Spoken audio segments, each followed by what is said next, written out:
Welcome back to the Boston Garden as the Knicks and the Celtics are about to get this new season underway. The Knicks in preseason with a record of 5-3. They won their first 4 and they finished 5 up and 3 down. Boston Celtics had some shaky times.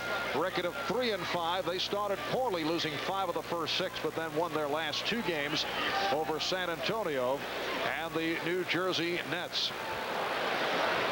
Pat Riley, the only coach to beat the Celtics twice in the NBA Finals, although he is not particularly fond of this building. We'll have more on that a bit later on. Set for the introduction of the Modell lineup. So let's join Andy Jick on the public address. Keys to the game. At guard from North Carolina, number 44, Hubert Davis. Consistently for 48 minutes. And forward from New Orleans, number 35, Ronnie Grandison. And forward from Tennessee State, number 14, Anthony Davis.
Knicks walked off the court at the Summit in Houston back on June the 22nd, losing in the 7th and final game to the Rockets. Now the rigorous task begins for the Knicks to get back to that plateau, and it starts tonight. We talked about that with Pat Riley.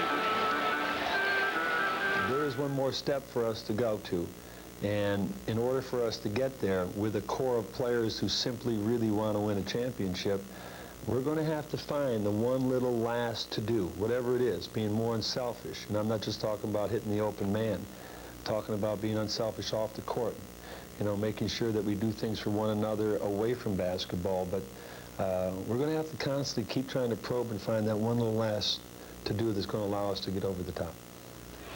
What Pat is saying is this team needs team perfection. Thinking about each other, as he said, on and off the court. Really a coming together attitude. He's worked at it for 3 solid years, and it's getting better and better every year. The officials, Dan Crawford, Greg Willard, and Paul Wonderlich. It will be Patrick Ewing jumping center against A.C. Earl, second-year man from Iowa, first-round draft pick last season, coming off a disappointing rookie campaign, but in the starting lineup. At center, his backup is the rookie from North Carolina, Eric Montross, with Purvis Ellison on the injured list. And Dan Crawford, the outside official, says do it again. Well, as one of the writers in the Boston Globe wrote today, the center position for the Celtics could be a disaster. So now it's up to Patrick Ewing to see if that is really the case. So Derek Harper controls against Sherman Douglas. John Starks played by D. Brown. And the jump hook by Charles Smith came up short, rebounded by Dino Radja. Douglas gets it down to Brown. And here's A.C. Earl. Back come the Knicks. And if you've been following the Knicks during the course of preseason, you know they would like to run more. I don't know if that will be the case tonight. Oakley way off. Pretty rush shot by Charles. Would be good to see the ball move around, let everybody touch it before you start firing away. But Marv, the focus on both teams is running. Yes, Chris Ford has made it clear that he feels his team would have a better chance if they're able to push the ball down effectively. And it's Derek Harper getting the Knicks off to the 2-0 lead. That's what Derek left off in Houston, leading his team, taking shots, making them playing big time. Dominique Wilkins drawing the double team. D. Brown for 3. D. Brown with the straightaway shot from downtown.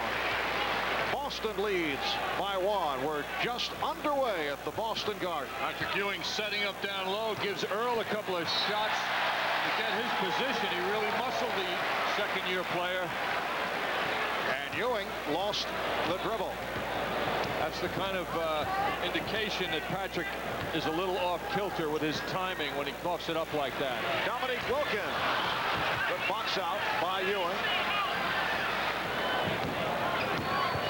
Charles Smith posting up on Dominique Wilkins. Nice move by Charles Smith. And the Knicks lead 4-3. The hungry move by Charles Smith, using that 2-inch height advantage to the best. Sherman Douglas had his difficulties early in preseason. In fact, at one point, David Wesley, the former net, was giving him a run for the starting job. Shot clock at 2. It's down to 1, and it's a 24-second violation. That's what's known as a helping defense by the Knicks. Everybody pitching in to deny that shot attempt.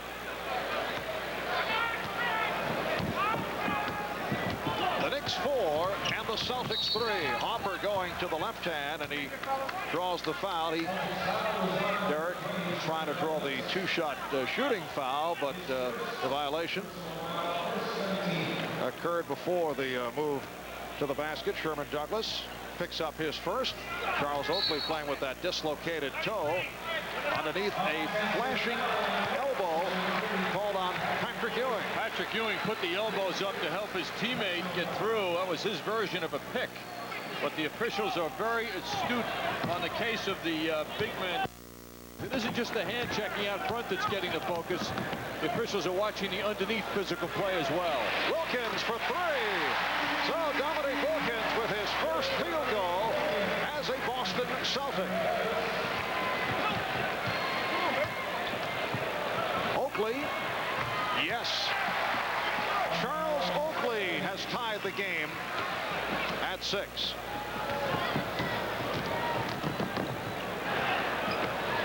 Roger. Basket will not count. A reach-in foul against the Knicks. It's called on Oakley. Charles playing with that partly dislocated right toe that could eventually require surgery. They are still constructing the special shoe out of the Nike plant. That to me smells like an upcoming commercial. I just have that feeling. I see the storyboards right now. Could be a bonanza for Charles. Oakley is fouled, hit hard by Roger, although I must say Charles, in terms of finances, has to be very satisfied. Thursday signing that one-year $8 million balloon payment for the 1998-99 season. Still has 4 years left on his current contract. Well, negotiations went smoothly and everybody is happy. Now Charles Oakley will be really happy when those shoes arrive, Marv. And the key, of course, is will they work? If the experiment works and he gets that pain-free foot working, why, then there might be some commercial possibilities. Would you be available for a little voice work? I don't know if I could fit it in to my busy schedule, John. I know somebody who might be if you can. You have two very fine speaking brothers, Mark. Don't forget them. I was thinking of yourself and Al Trout. Oh, my goodness. Off the steal, it's a 3-on-2. Starks for Ewing. And Patrick Ewing with his first field goal of the new season. And here's it from the Knick portion of the crowd. And they have come out strong once again here in Boston. That has usually been the case. The Knicks with a 10-6 lead. Wilkins in a one-on-one and nowhere to go. Douglas for three.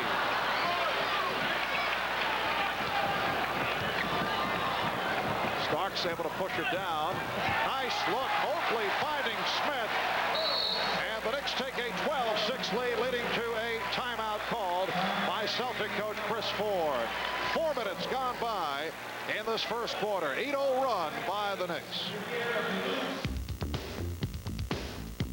Notice the quality. The competition's not what makes him the best. It's the fact that that elevates his effort to a stage where he won't give in. He doesn't bend. He keeps trying, and Dino Raja, who was clearly the Celtics' best all-around player last season in his rookie year in the NBA. And for Dino, his first field goal, 12-8, Knick lead. That was some move by a man 6'11". And the foul called on Smith as he was battling with Roger for position. He was called for a shove. Charles Smith working down low, gets rid of his man with that left-handed push. That wasn't subtle enough. Wilkins got the step. Rebounded by Earl. Rejected by Ewing. A.C. Earl tried the reverse but was turned back. Here's Charles Smith with a gorgeous move. Yes, and it counts. And the foul called on Roger. Charles Smith showing us an assortment that we have not seen frequently. This is a surprise. First of all, that Charles is setting up down low and not deferring to Patrick Ewing. Secondly, the team is going to him. Third, he's delivering big time. Charles Smith doing it against Dominique Wilkins, doing it against Dino Raja. You see the X-Man, the former Knick Xavier McDaniel, about to check in. And apparently the official saying let's start all over again. I don't know if the clock was running. And so Earl will inbound once again. Hopper and Earl in a collision. 15-8, Knicks with the lead. Wilkins guarded by Smith. Able to shake loose, but met by the double team. Nice pass from Wilkins for Brown. Brown continues to force shots. Harper to the fadeaway. Rebounded by Roger. Celtics on the break. Wilkins with the look away for Brown. Nicely done fast break. That's what Chris Ford has been screaming about. We must run, but in order to do that, we've got to rebound, and it happened. Charles Smith again. He got the step, could not convert. Wilkins. Another pretty pass, but Brown gave it up for Roger. And the Knicks able to regroup. Roger gets inside. And a loose ball foul against Boston. It's called on Dino Roger. That is his third. That's a killer for the Celtics. Roger has been very impressive. In the last couple of minutes, he's really been impressive, and now he's gone. Probably until the second half. Xavier McDaniel has come on for Dino Roger. Ewing with the spin. Yes. 17-10. The Knicks with the lead. Marv, it's happening as it should happen from Pat Riley's standpoint. This isn't the perimeter game that's doing it. It's the power of the inside superiority of the Knicks. And that's the favorite shot of Xavier McDaniel. The spin and the jumper from some 15-20 feet away. Eric Montross getting set to come on for the first time. Marv, I think everyone knows that's the only shot that the X-Man has in his repertoire these days, as Charles Oakley shows the touch is there. 7-point Knick lead. Yes, Xavier McDaniel does live and die with that turnaround jump shot. This time facing the basket is able to hit. It's got to be played tightly. Make him dribble that ball. The Knicks 19 and the Celtics 14. Just under 5 minutes remaining first quarter. Oh, what a move by Harper. He beat Douglas off the dribble and then was able to whip by Earl. 21-14. The Knicks by 7. Beautiful change of pace by Derek Harper. And the foul is called offensive foul. Celtics called on the personal. It's Earl picking up his first. 33-year-old man with the ball. 6th-year NBA man got beaten badly. Sherman had to be embarrassed. What a great move by Derek. And now the NBA debut of the rookie from North Carolina, first-round draft pick Eric Montross, who is a bit on the raw side. He is considered to be a project, and he is matched up with Patrick Ewing. Starks able to shake loose. Saved by McDaniel. D. Brown. D. Brown with a pretty move against Anthony Mason, who just came out. 21-16. The Knicks with the lead. Mason gets inside. And Brown able to rescue. Brown and David Wesley now in the backcourt for the Celtics. McDaniel did not like the defense of Oakley, who's able to strip him. Beautiful play by Charles Oakley. 3-on-2. Here's Starks. A very impressive start for the Knicks. They now lead 23-16. Charles Oakley certainly responded to that little reverse hand check in some ways by the X-Man, didn't he? What a good play. Brown took a bump. And look out. Looked like an illegal defense was called, and Xavier McDaniel was sent flying.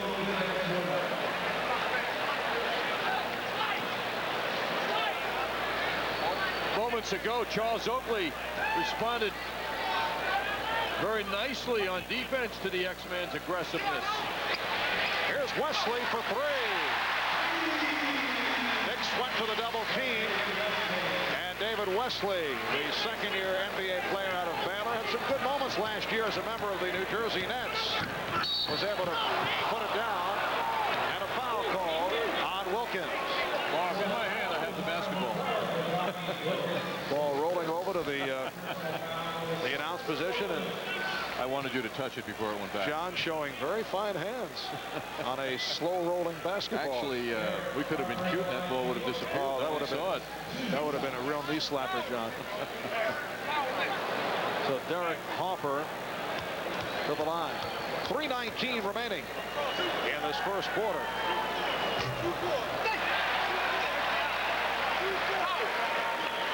Derek Hopper in terrific shape physically, had a good preseason, average 12.6 points, shot 52%. Opened up the preseason first 3 games on fire.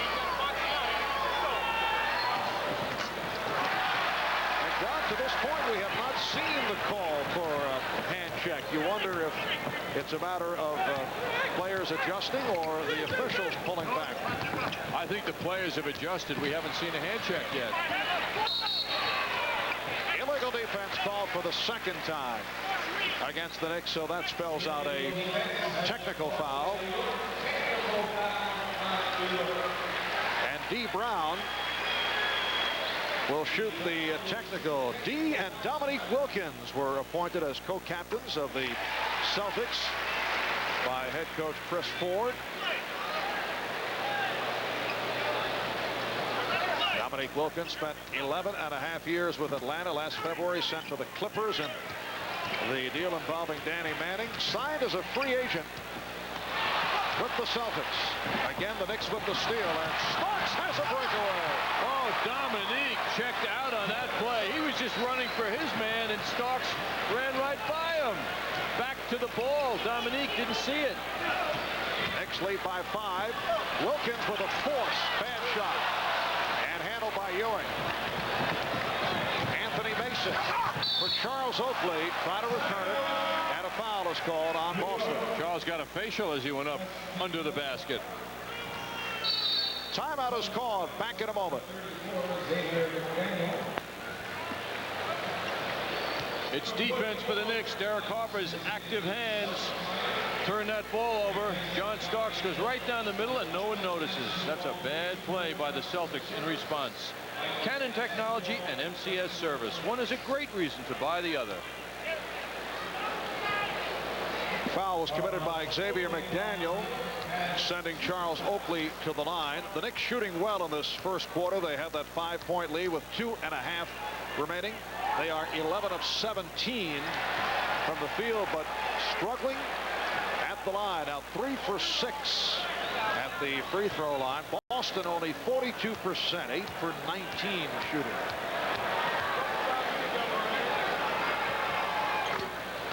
Charles Oakley connecting on 1 of 2, and the Knicks now lead 26-20. Wesley and Brown in the backcourt. Montross with McDaniel and Fox up front. Rick Fox coming in following the timeout. D. Brown cut off by John Starks. Hit Wesley for 3. Hit one earlier. Kept alive by Montross. Back pass, but it's stolen by Mason. Tremendous one-on-one, man-to-man defense by the Knicks throughout this quarter. Low percentage pass thrown by Oakley. Wesley for Brown. Starks broke it up. And again, the Knicks on the run. Harper with the pull-up. Yes. Derek Harper extends to a 28-20 lead. Boy, it's so easy to see the faster pace that the Knicks are playing at now. They've worked at it throughout the preseason, and it's happening. Well, the Knicks, the last couple of seasons, not noted for break-type team, and very rarely were able to take advantage, because that's the way you get easier baskets, and Pat Riley is looking to go a bit more up-tempo. I don't think you're going to see run showtime, but I think what we're seeing here in the first quarter has to please the head coach. One of the concerns of the Celtics in general is their transition defense. Hubert Davis, Greg Anthony have checked in for the first time, and the foul is called on Davis for holding Brown. Charles Smith is back. So the Knicks doing quite a bit of shuffling here at the start. This is a tough matchup, Mar, for Hubert Davis. D. Brown is very quick. Montross with the step. And Aaron Montross has scored his first basket as as a Boston Celtic. First round draft pick and the 9th selection overall. Knicks lead by 6 points. He's a 7-footer, and he used his frame well on that move. Foul call before the shot attempt. The apparently illegal defense, the call. That's the first violation against the Celtics.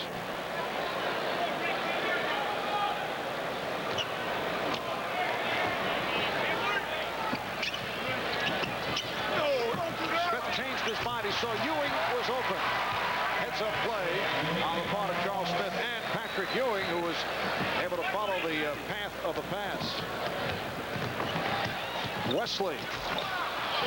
Montross. The Knicks lead is 6. That's going to make Montross feel real strong. That's a fine follow by him. The Knicks chose not to look for him and box him out.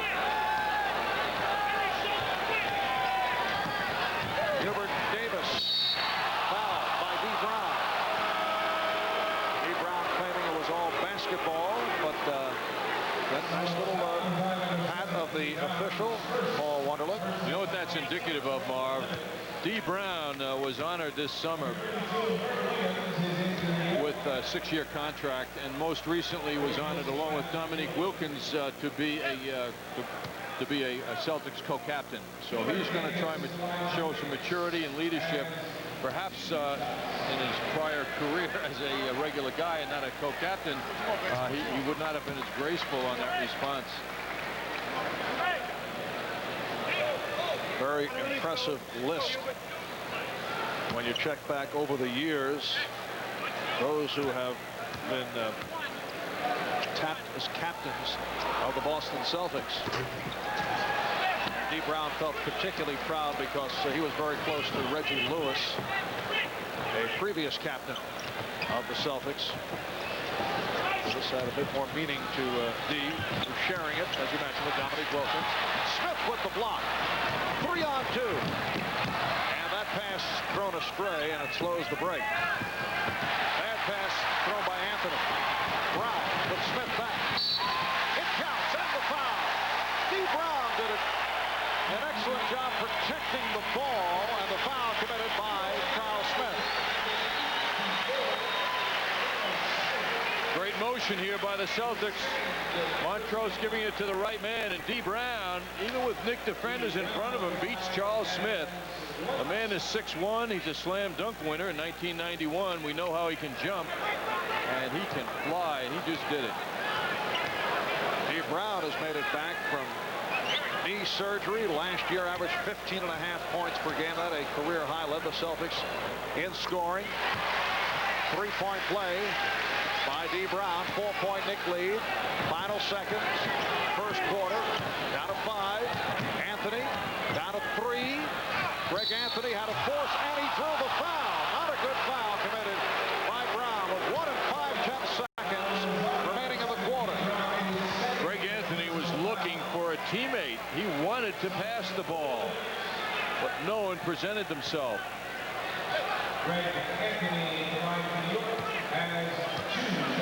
Greg Anthony will shoot a couple. Early in preseason, Greg Anthony had problems with lower back pain, but able to work through it and had a very strong preseason. Well, when you look at that 49% field goal percentage, you know things are different with Greg Anthony in his young season. He had a fine shooting period during the 8 exhibition games. Knicks by 6. And Brown off the rim from beyond midcourt.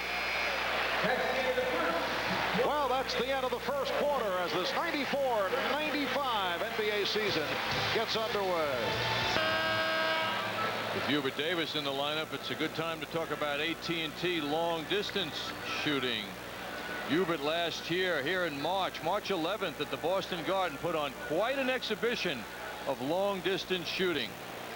It came from all over the court on a nearly perfect evening. 10 of 11 from the field, but 5 of 5 from three-point range. That's when the three-point shot was longer than it is this year. It's a uniform 22 feet this season. Last year it was 23 feet 9 inches right out in front of the basket. Nice memories for Hubert. Second quarter underway. Knicks with a 33-27 lead by only 6, although they were red hot in the first quarter. 13 of 19 from the field, just under 70%. But Boston at 27 shot opportunities, 11 to 27. Here's Charles Smith. This time throwing it back out. Anthony Mason, played by Rick Fox. Herb Williams came on for Patrick Ewing. Off the mark on his first attempt. And back comes Wesley. Wesley and Brown in the backcourt. Montross with Fox and McDaniel up front. Nice look from Brown. And Eric Montross with his third field goal. He has 6 points, 33-29. The Knicks lead is now 4. This questionable Celtics lineup for the hometown fans is showing these people some excitement. They're doing a good job responding to the Knicks' burst of power in the opening minutes.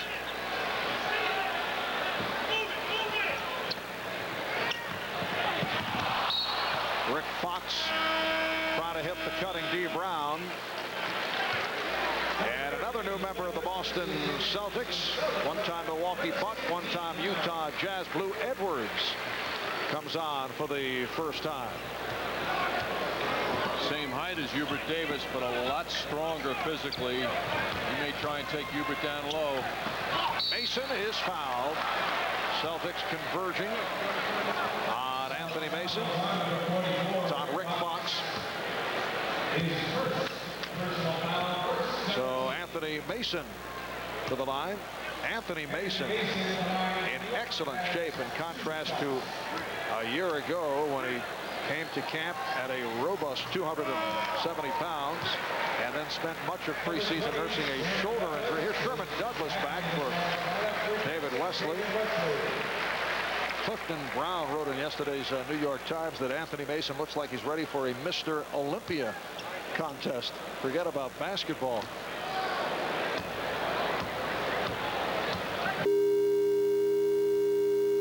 Contract situation will be worked on between now and November 8th, next Tuesday.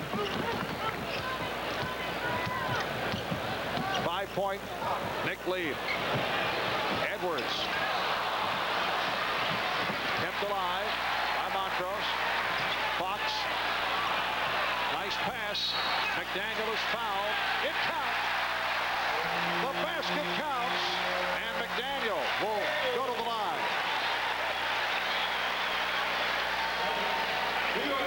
Good forceful play here by the Celtics as they keep going to the basket. Nice look by Fox to McDaniel. McDaniel with the good touch. He's there to root it on home. And the Celtics are now giving the Knicks something to think about. Foul committed by Mason, his first.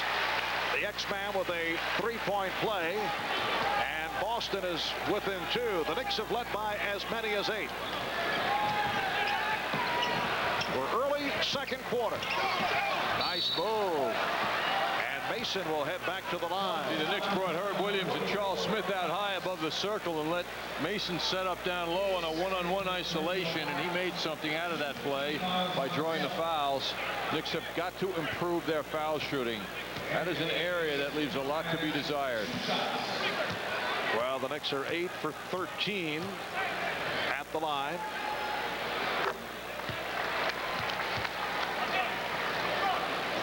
Capacity crowd here at the Boston Garden.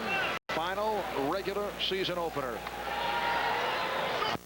here at the Garden. One of 12 games on tonight's NBA schedule. The Celtics moving at center for the 95-96 season. That is actually inches away from this building. Here's Edwards. And back comes Anthony. Davis puts the spin on, gives it up to Smith. Yes.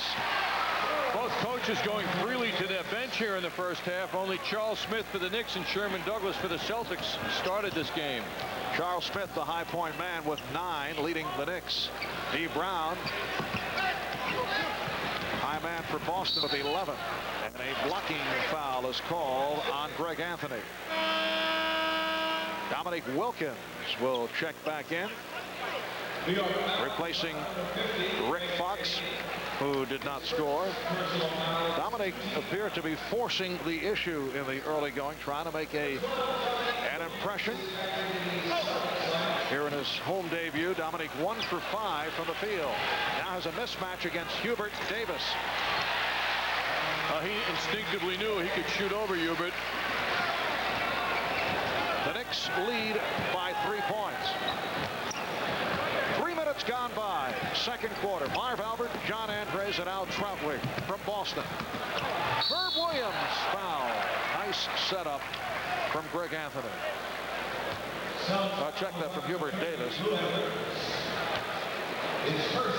You know, Pat Riley likes when his guards put the ball on the floor that they don't keep their head down. They see openings, and Hubert on that move found with the double team coming his way that someone was open, and he found Herb. Lou Edwards called for the foul. You know, Roger checking back in, and the hand is for Eric Montross. He hears it from the crowd. Sits down with 3 field goals, 3 of 3 from the field, 6 points, along with 5 rebounds. And Raja has checked back in despite the 3 personals. I'm very surprised at that, Marv. The Celtics have been doing well without him, and now if he gets his 4th, that's really going to tie him up for the rest of the game. And Wilkins going to the hoop is hit. Herb Williams called for the foul. Dominique shaken up.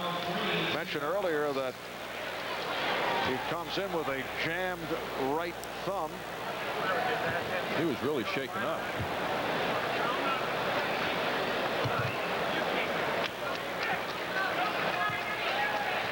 Dominique being sought after by Mason, and then 3 of the Knicks defenders. He's trying to prove that it will not be easy to drive the middle in a half-court offense. Doesn't that look funny? Celtics on his chest? Yes. It is one of the there are certain people that, of course, it's our perception, John, but you have the feeling they don't belong in certain uniforms. And that's one of them right there. 12.5 years as an Atlanta Hawk, and then last year at the trading deadline moved to the LA Clippers for a brief stint. Dominique says when he first put him on, it felt strange.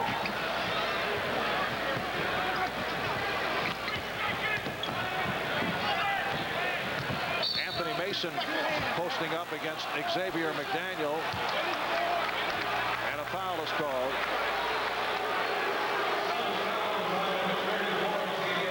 It's on McDaniel. Great matchup, though. McDaniel and Mason, 2 muscle men. Well, Mason's muscles are bigger. Anthony got the position. Oh, that's a light foul, unless the official called the hand on the shooting hand of Mason, the hand of McDaniel. Second personal on McDaniel, replaced by Derek Strong. Here's Hubert Davis. That was just within 2-point range, so Hubert Davis obviously loves to play here at the Boston Garden. Has that touch from long range on this court. 6-point Knick lead. Edwards and Anthony coming over, trying to steal it. Made contact, call for the foul. Charles Oakley will check back in, replacing Charles Smith. Leads with 9 points. Anthony called for his 2nd foul. So the Knicks now have a backcourt of Greg Anthony and Hubert Davis. Herb Williams operating at center with Anthony Mason and Charles Oakley at the forwards.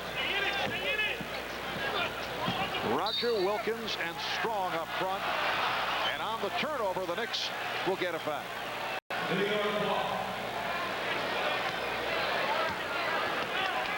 4 minutes gone by, second quarter. Davis, played by Edwards. Here's Williams. Nice move. Went from the right to the left hand to hit. I call that snazzy, Marv. Snazzy. I haven't seen a move like that from Herb Williams. And a nice look. And the Knicks are wise to go into Herb Williams, guarded by Roger, who has those 3 personal fouls. You know, I haven't heard the word snazzy in several years. I haven't seen a move like that in several years. We like to pull them out. Let's take another look now as the Knicks push that ball inside. Herb Williams, guarded by Roger, who's doing everything to stay out of foul trouble. And Herb Williams, take another look at it now. Herb Williams gets that ball with room to move, and then he flips that ball to the left hand for a snazzy finish. I haven't heard that word overused in several years either. 8-point lead for the Knicks, who will turn to Madison Square Garden on Tuesday night. Home opener against the Los Angeles Lakers. That'll be the first of 2 games within 8 days against the Lakers. They meet the following week out in L.A. We'll be on hand starting with Knicks game night at 7.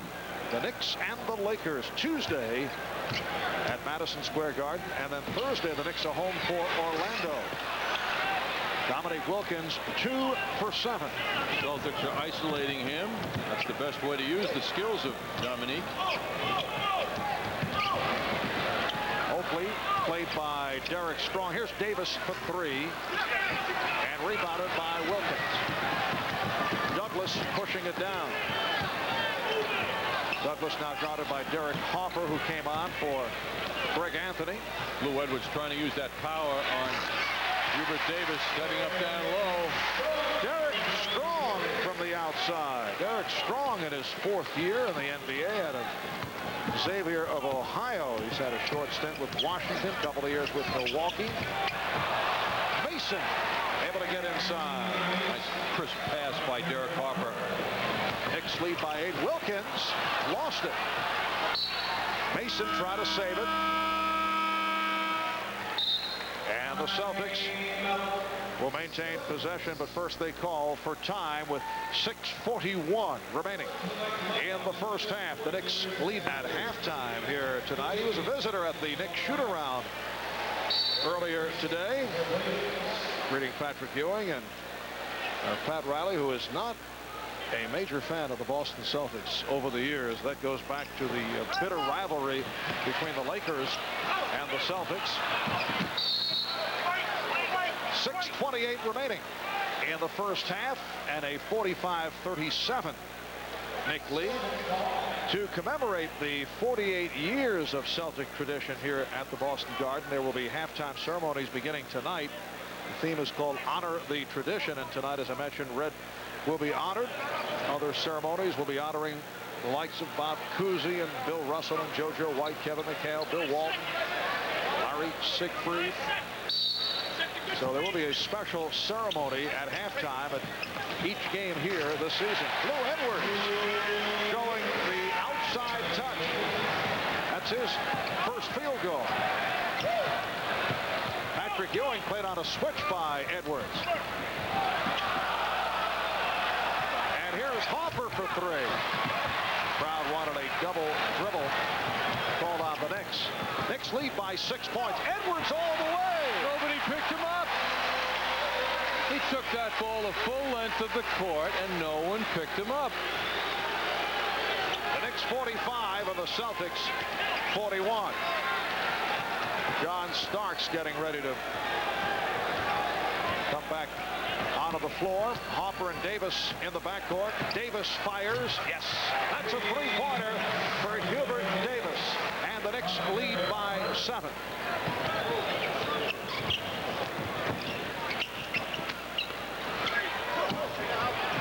Edwards feeling it.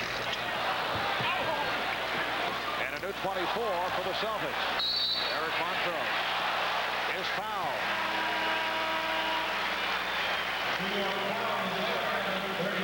It's on Patrick Ewing. Here's John Starks for Hubert Davis. Davis leads with 6 points. Tough matchup for him with Lou Edwards. Edwards didn't kill him, but he got away with some things. Hubert shot the ball well, though. He hadn't been shooting the ball well percentage-wise in preseason at 40%, but he's got the touchback. Jeff Van Gundy, Knicks assistant coach, giving Hubert a little coaching. This man is a perfectionist. He's not happy with what went on the floor. You can see it on his face. Eric Montross, member of North Carolina's NCAA championship squad back in '93 as a junior. Sherman Douglas in the battle with Charles Oakley, and the Celtics get the call. Last touch by Oakley. Oakley is a feared competitor here in the Boston Garden, and the fans responded to Sherman's willingness to bang with Charles. 5:18 remaining in the first half. Knicks have a 6-point lead. They have led most of the way. Wilkins and Ewing able to snatch the rebound.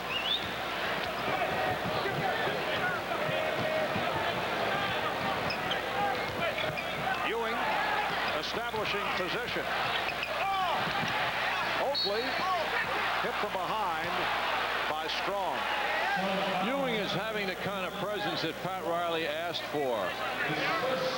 Come out and hit the boards, rebound, be a defensive presence. Don't try and force 25 shots up. It's not necessary. Play a balanced game, and that's pretty much what Patrick is doing here in the first half.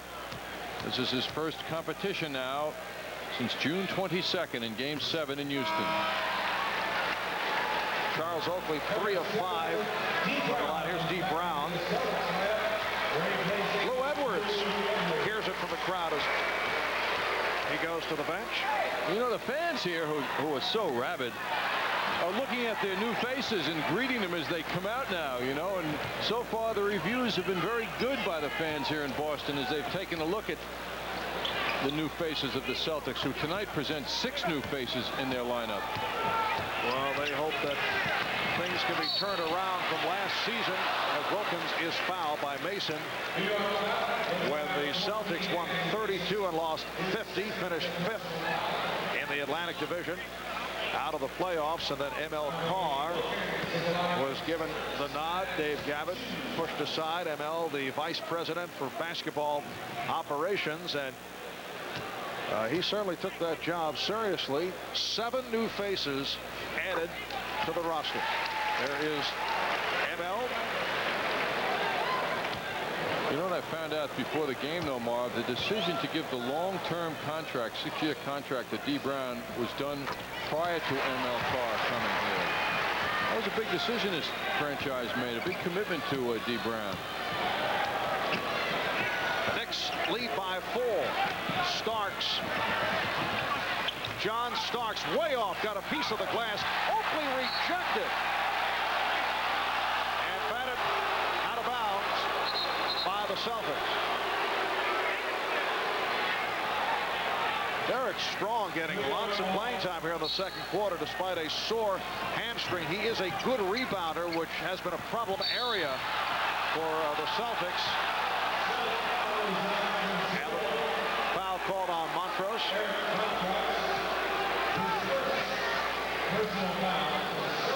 The Knicks started the game passing the ball beautifully at the offensive end. They need to get back to that a little more. They tend to be going to the shot after the first, maybe the second pass now. They've got to break the Celtics down with better passing. The Knicks are now 12 for 20 at the free throw line.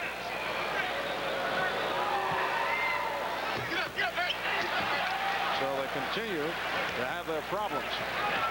5-point Knick lead as we approach 4 minutes remaining in the half. At least missed the foul shots with the ball kind of rolling around the rim. You hate to see them pop off like that so quickly.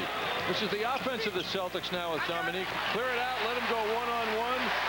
The difficult shots, he's being well played, but this is why this guy is so great. He's a terrific one-on-one player. He's almost unstoppable. 10 points for Wilkins, although he's hit only 3 of 9. Traveling violation called on Starks. Charles Smith back in, replacing Anthony Mason. Mason leads with 4 points. This presents a defensive problem now for Dominique Wilkins. That's what the response is by Pat Riley. Get the taller Smith in there. And the isolate Wilkins on Smith. Oh, that's a great move. What a tough move. The Celtics down by 1, and the Knicks call for time. Mason makes him take a tough shot. Well, that's why Dominique's an 8-time All-Star. He makes the tough shots. Well, he's brought the Celtics within 1. Starks tried for 3. Wilkins controls. Smith diving for it. Oh, hustle by both clubs, and it's a jump ball. Charles Smith again jumping on the pile. After the whistle. John Starks is in a down spell here in the second quarter. He's pushing up the shots. Off balance, missing. Whistle blows, and as Charles arrives, going to be with the guys. We're piling on by Charles Smith, but good hustle by both the Knicks and the Celtics. Charles Oakley will jump against the 6'8", 200-pound Derek Strong. The Knicks have led by as many as 8. They now lead by 1.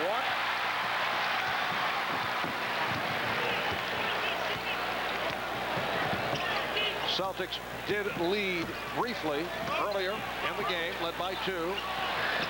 Brown for 3. And back comes Hopper. Knicks want to run. Hopper stopped though. Celtics able to stop, but beautiful recovery. And Ewing finishes it off. Hopper was stopped but got it inside. And Patrick Ewing gives the Knicks a 51-48 lead. Here's Wilkins, rejected emphatically by Smith. Charles Oakley and Charles Smith enjoying that one. Dominique flying, but the Knicks right on the case as Charles Smith sends him away. Brown for 3. Montross with the rebound, and they'll start it over again. New 24 for the Celtics. Sherman Douglas able to penetrate. Knicks are not boxing out at all. Douglas. The Knicks lead is 1. Starks passed on the 3. We're coming up on 2 minutes remaining first half. Starks, yes. This crowd very much into it, as you mentioned earlier. They have been about as lively as we have heard in several years. You know, they're making judgments on the new talent here, and they're liking what they're seeing. Wilkins.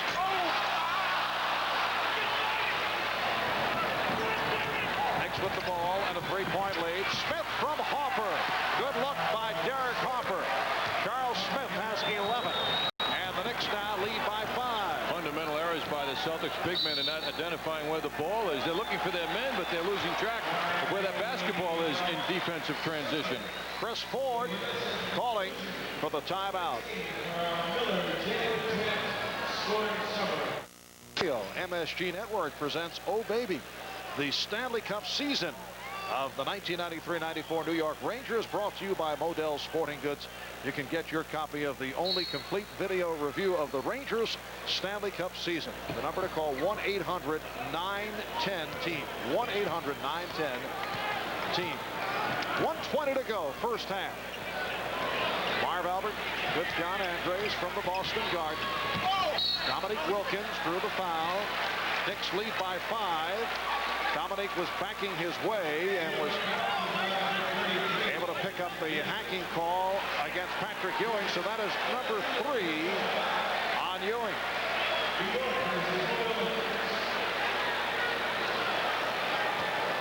Patrick Ewing making it back in the starting lineup after sitting out the entire preseason, recovering from the arthroscopic knee surgery. And he'll now be replaced by Herb Williams. Ewing 4 for 4 from the field, 8 points, 6 rebounds.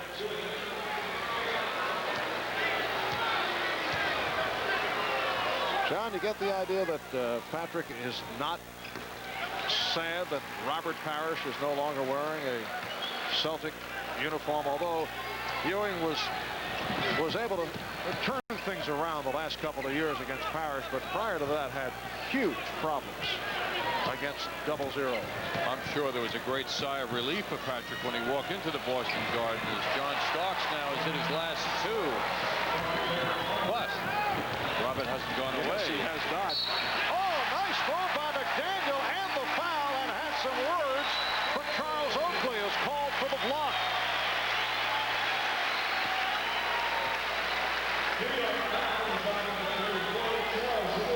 Very tough move by the X-Man, who's hit hard as he goes in for that shot.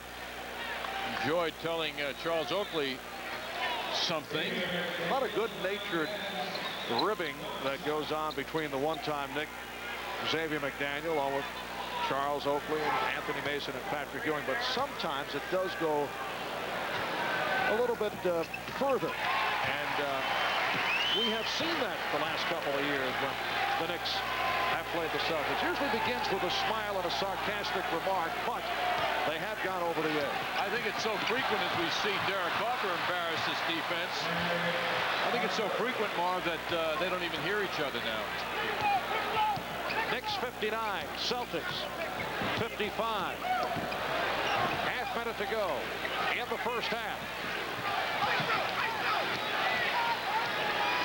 Wilkins trying to do a one-on-one. Bad shot. You live and die with that aspect of his game. Here's Charles Smith drawing the foul.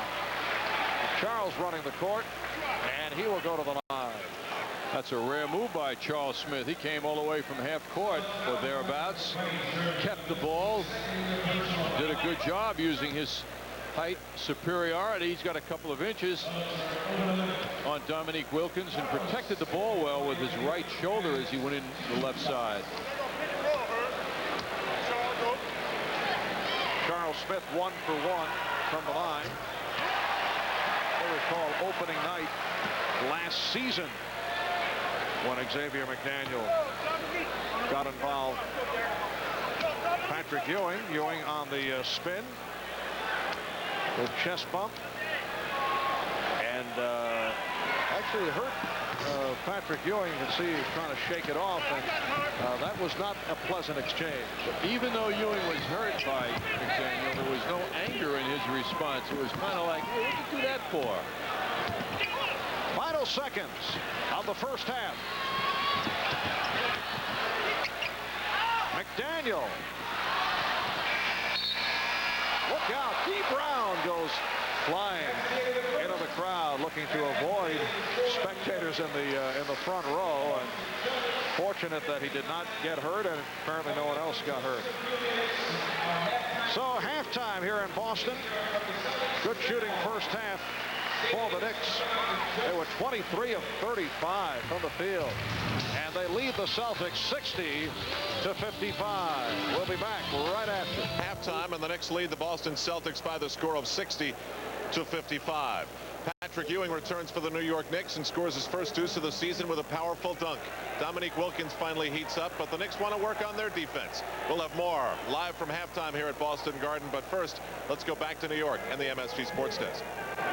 Thanks very much, Al. The Nets are in Houston tonight to play the defending NBA champion Houston Rockets, who most feel will not repeat as NBA champions. The Rockets did, however, have a chance to do something the New York Rangers have not been able to do, and that is enjoy their title with their fans tonight before the game. A celebration. Magic, considered a major threat to outdistance the national treasuries of several South American countries, as well as challenge the New York Knicks, are in Landover tonight. The U.S. Air Center playing the Washington Bullets, and they are pounding them.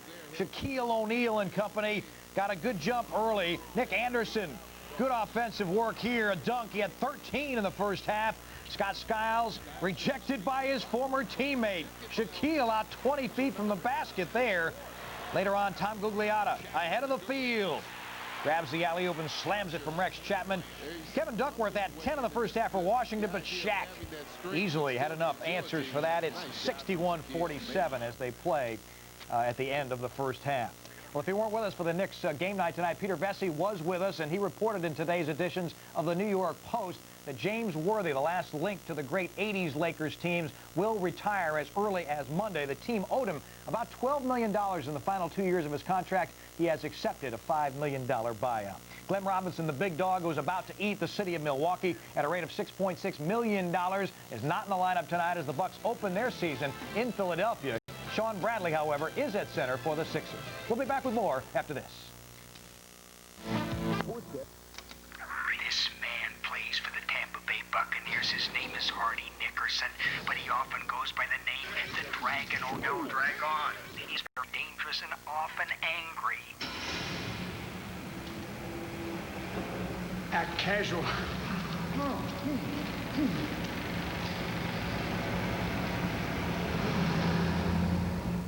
At Pep Boys, we're going to have to get in Kelly's favor. We're going to have to get the ball out of his hand. He want to make the big plays. He want to get the ball to Thurman. He want to give it to Andre Reed. We're going to have to get in. We're going to have to get in. The NBA's opening night, and something so appropriate about the Knicks taking on the Celtics. We are back in Boston at the half. Knicks 60, Celtics 55. It's time to reflect for the Boston Celtics and take you back to 1985 when the Celtics officially retired the quote-unquote number of Red Auerbach. They said Walter Brown was the man who invented the franchise and was the #1 man in terms of importance. They said Red Auerbach was #2. That was 1985. Tonight, a series of special halftime informal talks with some of the more important and influential people in the history of the Boston Celtics that will take place during this last season of Boston Garden at the half. Moments ago, Marty Glickman and Red Auerbach were at center court here at Boston Garden, chatting it up with the fans.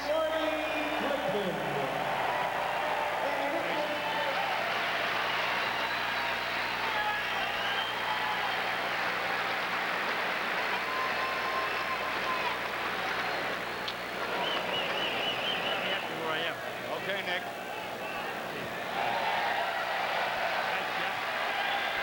For you on this side of the stadium, for you on this side, it's a portrait of Red. It looks much better than he really is. And now with the halftime limited the way it is, Red, there's one name I think that ought to be mentioned, in as much as this is the final year of this old Boston Garden. The man who brought you to the Boston Garden, Walter Brown. That's the guy, Walter Brown.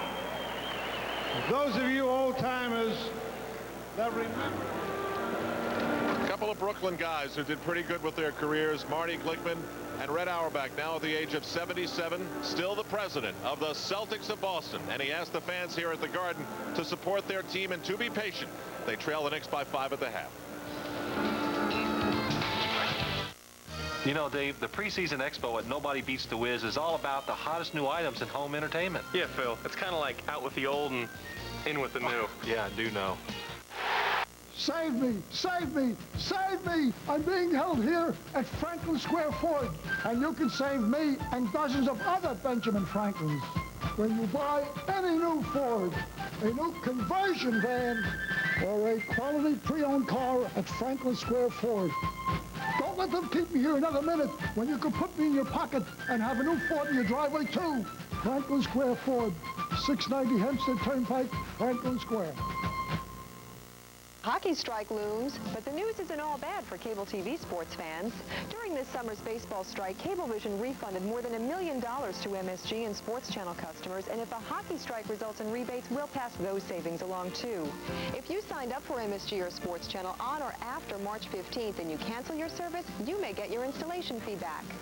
Or drop MSG and Sports Channel and add them back before the end of the year at no charge. Or check out what else is on Sports Channel and MSG.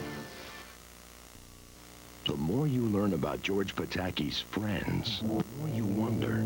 As a state senator, Pataki won the top rating for Pat Robertson's Radical Coalition, which preaches a ban on abortion and wants creationism taught in our schools.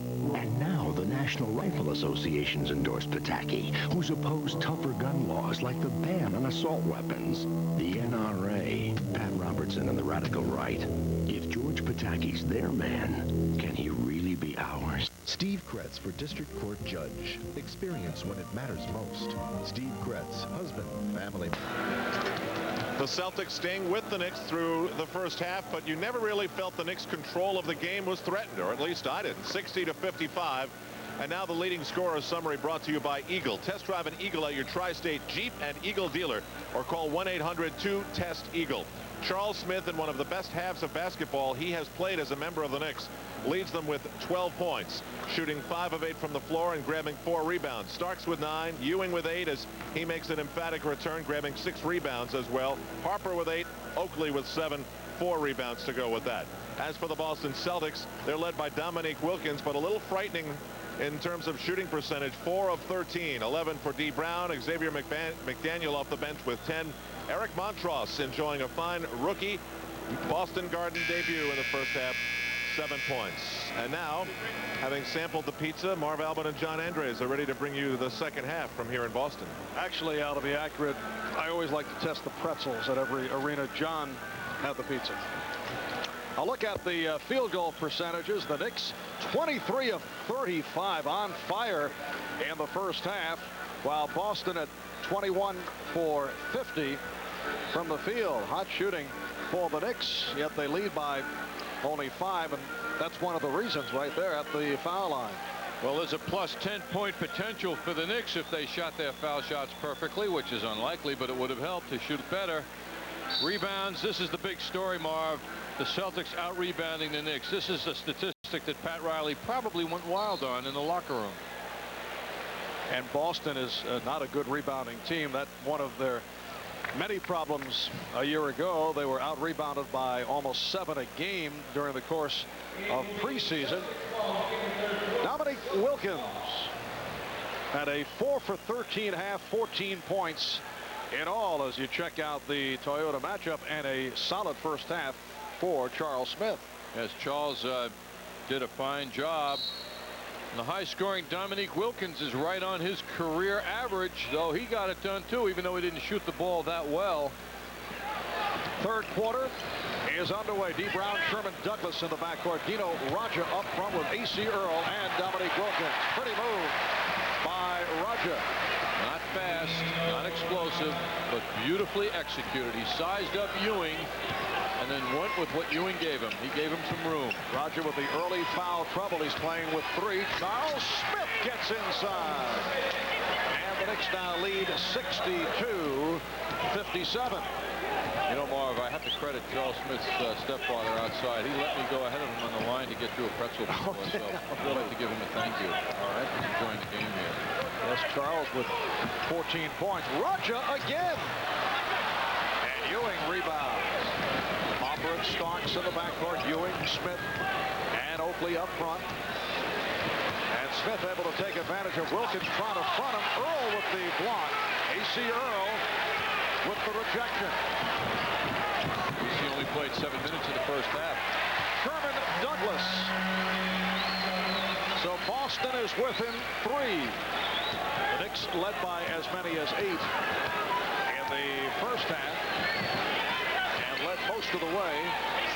Smith feeling around for Raja, and it leads to the illegal defense. It's really interesting how the Knicks are going to Charles Smith as if he's wearing number 33. Ewing out high, top of the circle. It started the game that way, and it's continuing. Charles Smith is the big man in the middle on offense. Charles Oakley will shoot the technical. Well, we saw it right from the start of preseason when the Knicks opened up against the 76ers and in Charleston with Ewing out of the lineup recovering from the knee surgery. Charles Smith became a go-to guy, and everybody's figuring, well, once the season starts, that will change. Well, it certainly will change somewhat when Patrick Ewing fully gets into his normal form, but you can see the Knicks are trying to get the ball to Charles Smith, and he continues to hit the shot. Oakley breaks it up. Oh, Beautiful pass from Harper and an unselfish move by Oakley to get it to Starks, and it leads to a Boston timeout. Very impressively done by the Knicks, and they now lead by 7. A 20-second timeout taken by the Celtics. Well, Charles Oakley giving that ball up quickly to Harper. Charles gets it back. He could finish in stride, but no, he gives it to the man who had about a 2-foot advantage on him, although Charles could have kept it, and it would not have been construed as selfish by any means, but he is overly unselfish. Charles Smith leading the Knicks now with 16 points, and the Knicks 67% shooting. They have hit 26 of 39 from the field. You know the Lakers have a scout here tonight. That's the Knicks' next game, and this is very confusing to a scout to see Charles Smith, the main man in the middle, with Ewing on the outside. Role reversal here for the Knicks. You think he'll figure it out at time, though? Oh, Dominic with a three-pointer. I'll tell you a shocking statistic in the first half is that the Celtics took 10 3-point shots as Charles continues to pour that ball in the hole. This is a team that made the fewest amount of threes in the 27-team NBA last year. They took 10 3-point shots in the first half, now make it 11. Now they're 4 for 11. Oh, Wilkins hitting again. That was 2-point range. So Dominique lighting it up. He is 19, and the Knicks lead is 4. Ewing backing Earl. Ewing stopped by Earl, got a piece of it. Here's Smith. Yes, and it counts. Charles Smith taking it to the hoop. He was fouled. And he'll go to the line. A.C. Earl called for the foul. Well, Patrick getting that shot deflected by A.C. Earl. Charles Smith coming in big time. Marv, I think it would be safe to say there is no question that Patrick Ewing's lack of participation in the preseason is showing a bit. He's just not as strong with his moves. Charles Smith has scored the last 7 points for the Knicks. Patrick Ewing is not trying to force the issue, and that is a good thing. Sometimes guys aren't ready and will try to do a bit too much. Derek Harper was called for that foul, and a technical foul has been charged. It's on Harper, who apparently had a bit too much to say, and Danny Crawford hit him with the tee. D. Brown hits the technical.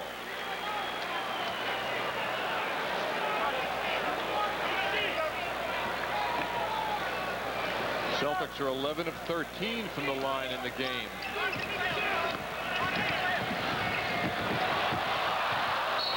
Oh, look out. Oakley and Brown went flying for it, and it was knocked out of bounds by D. Brown. Charles Smith has accounted for 9 of the Knicks' 11 points this third quarter. He is 9 for 13 for 21 points. Dominique Wilkins opening up this third quarter with a burst. He now has 19 points in all. Ewing getting position. Nice finish by Ewing. He was down low when he got the ball, so he had a couple of decisions to make, and he made a good one. 10 points for Ewing. Raja. And the tip by Earl. The Knicks lead 73-67 with 8:20 remaining in the third. Harper on a quick release. Good play by Oakley. Pat Riley made a big point about Charles Oakley not doing enough offensive rebounding in the preseason. He only had 5 in the 8 games, although he didn't play the last 3. Charles, get your head under that basket again. He just did it. Wilkins for 3. And a loose ball foul called on A.C. Earl. That's his third foul. Eric Montross will come on for Earl. Leads with a field goal. 2 points. Eric Montross, the rookie from North Carolina, had an impressive first half. 3 of 3 from the field. 7 points, along with 7 rebounds. Wilkins tried for the steal. It left Oakley open. Oakley fouled by Montross. That's his second. Good exchange of the basketball by the Knicks front line. Ewing and Oakley and Charles Smith. The Knicks have won the last 6 games against the Celtics. Their last loss, January of '93, that taking place in New York. Knicks have won the last 4 here in Boston. Remember that long losing streak during the course of the regular season. The Knicks finally snapping a 23-game regular season losing streak. And they have managed to turn things around as the fortunes of these two franchises have gone in opposite directions in recent years.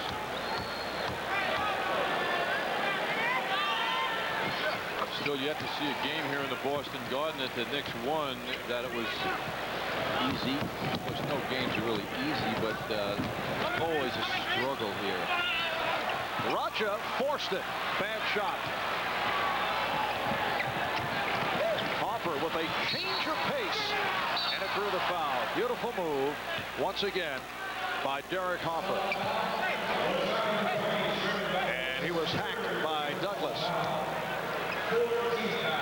Derek Hopper will be more assertive on offense this year. A little hesitation move, then the commitment to the drive. He had a pretty good first half.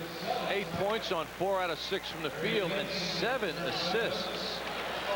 Do you believe Dominique Wilkins had 6 assists in the first half? Well, just looking at the game, he was 4 for 13. It looked like he never gave the ball up. Where did he get those 6 assists, Mark? Well, perhaps a generous official score. Well, one of those situations where when you do give the ball up, it just so happens your teammate does score. 76-67. The Knicks open up a 9-point lead, and it's their biggest lead of the night. 5 minutes gone by in the third. Shot clock at 6. Starks with the strip. Picked off by Wesley. All that hard work by Charles Oakley, and he threw it away. Brown for 3. And a foul. Loose ball foul on Montross. Called for the push. And that is his third.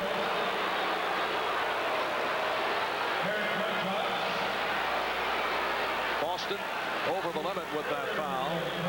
So the Knicks will head to the line. Patrick Ewing will shoot for the first time. But first, the Celtics call for time. 6:51 remaining. Third quarter here at the Boston Garden. It's the Knicks with a 9-point lead. Just under 7 minutes remaining in this third quarter. And the Knicks have been able to jump to their biggest lead of the night as Patrick Ewing goes to the line.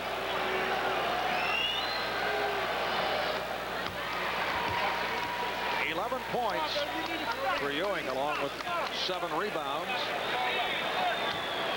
The Knicks back home on Tuesday to go up against the Los Angeles Lakers. Another team with a new look featuring Cedric Ceballos. Gray-haired man in the helm, Del Harris. That'll be Tuesday, and the Knicks home again Thursday to go up against Orlando. Then they hit the road for 4. Shot clock at 4. Raja again has to force it. Knicks have made it very difficult for Dino Raja. He has not been able to get the shots that he would like. And he's 2 of 8 from the field.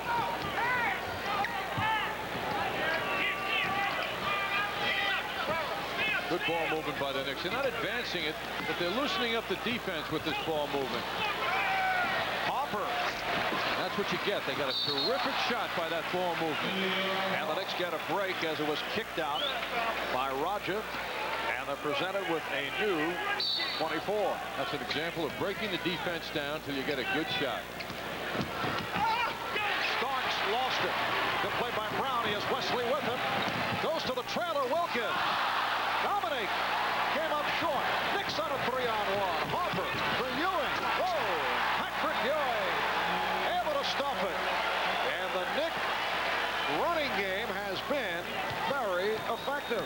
That pass by Oakley, saving the ball right on target, was a difficult execution, but he got it done just as Dino Radja just gets it done.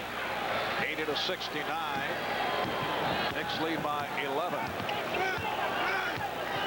As we touched on earlier, we are not going to see a Knick version of Lakers-style Showtime that was executed so well by Pat Riley, but when the opportunities present themselves, Pat would like to see his club run, and they have been doing that tonight as they did during preseason. Well, the idea is to get baskets that aren't so taxing.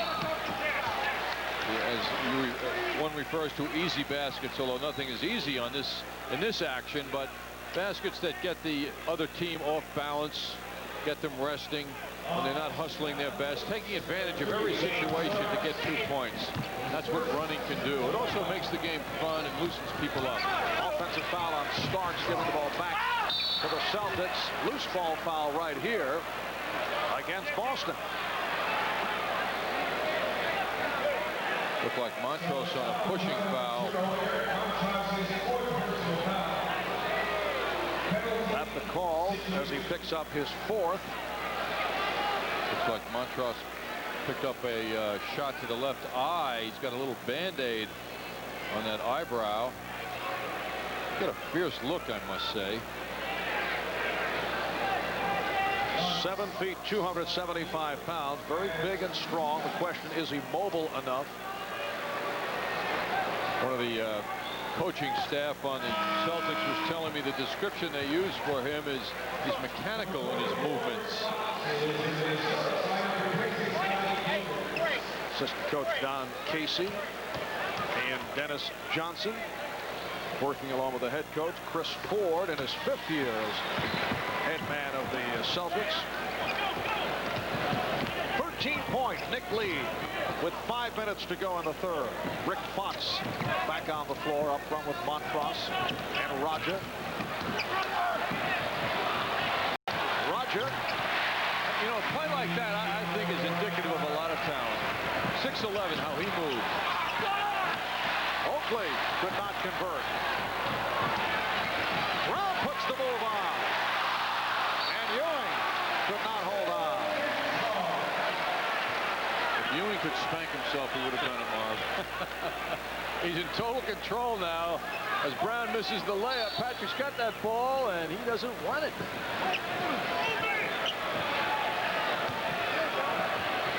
Radja. There's one out of the arsenal of Xavier McDaniel.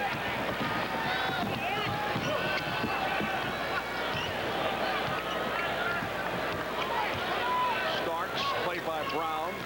Hopper eluding Wesley. Ewing. Yes.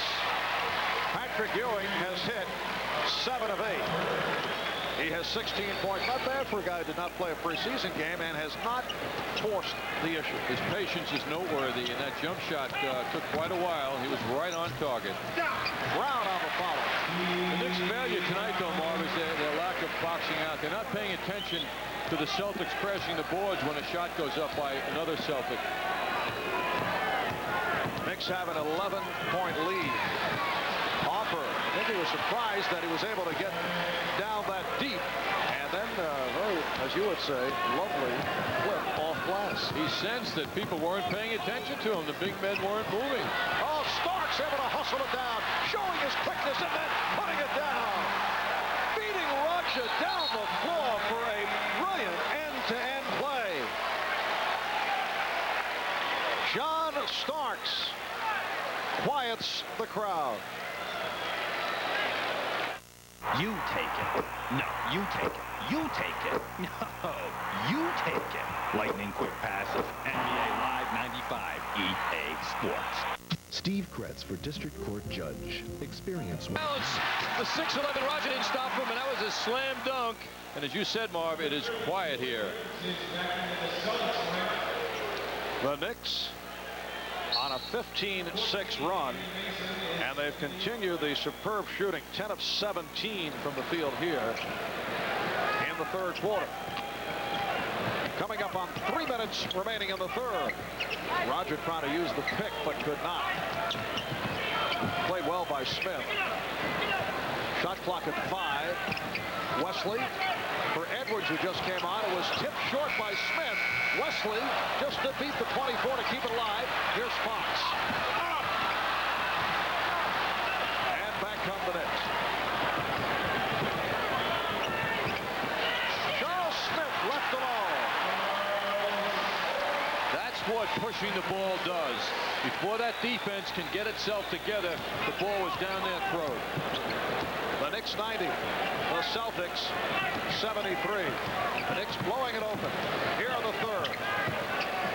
17-6 run. Backdoor pass. Edwards able to rescue. Yeah. Wrestled it out of Patrick's hands. Had to fire it up with the shot clock running down. Knicks again on the run. Mason from Starks. Had it broken up. But the Knicks can regroup.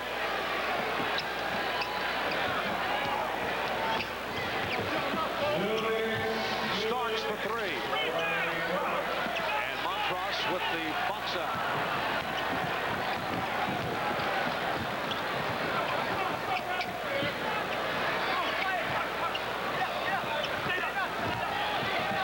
Roger with the head fake. Smith did not go for it, and then he drew the foul. That's number 3 on Charles.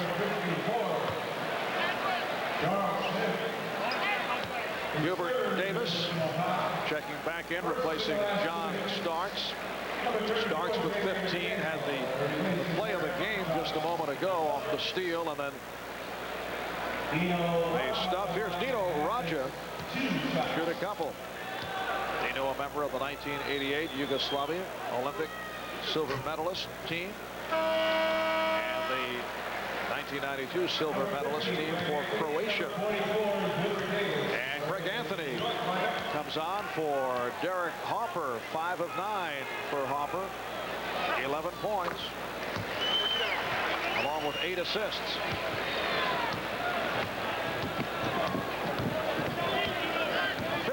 Point Nick Lee with a minute and a half to go in the third. Ewing met on the double team. It counts, and the foul. McDaniel came over to help out, and Ewing will go to the line. Hubert Davis throws the perfect pass. Big smile on his face too when Patrick made this shot. You know, Pat Riley's very pleased with how Ewing has presented himself in this game. He's slowly emerged here now as the usual force that he is. 18-point Nick Lee. Herb Williams will come on in a moment for Patrick Ewing, and we'll probably see very little of Patrick the rest of the way.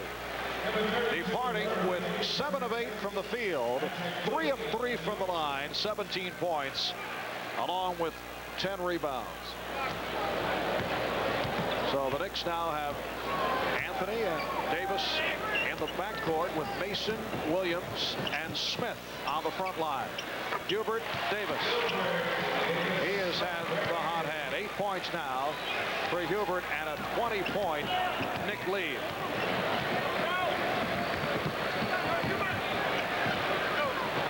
And the crowd beginning to file out as we approach the end of this third quarter. I think they're going for refreshments. Yes. 42 seconds to go in the third. The tradition here in Boston is never say die. This is a test for them too.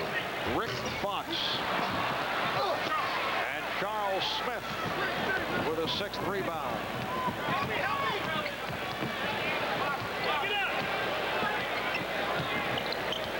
.64% shooting. Sensational shooting by the Knicks. Shot clock at 4. Anthony Mason is fouled, and he'll go to the line. Fouled by Rick Fox. One thing you notice when Mason sets up down low, his defensive man doesn't come around in front of him, as you will often see, because he doesn't allow him to. He's very active. Mason is active. He keeps that man behind him at all times so he can remain a constant target for his teammates.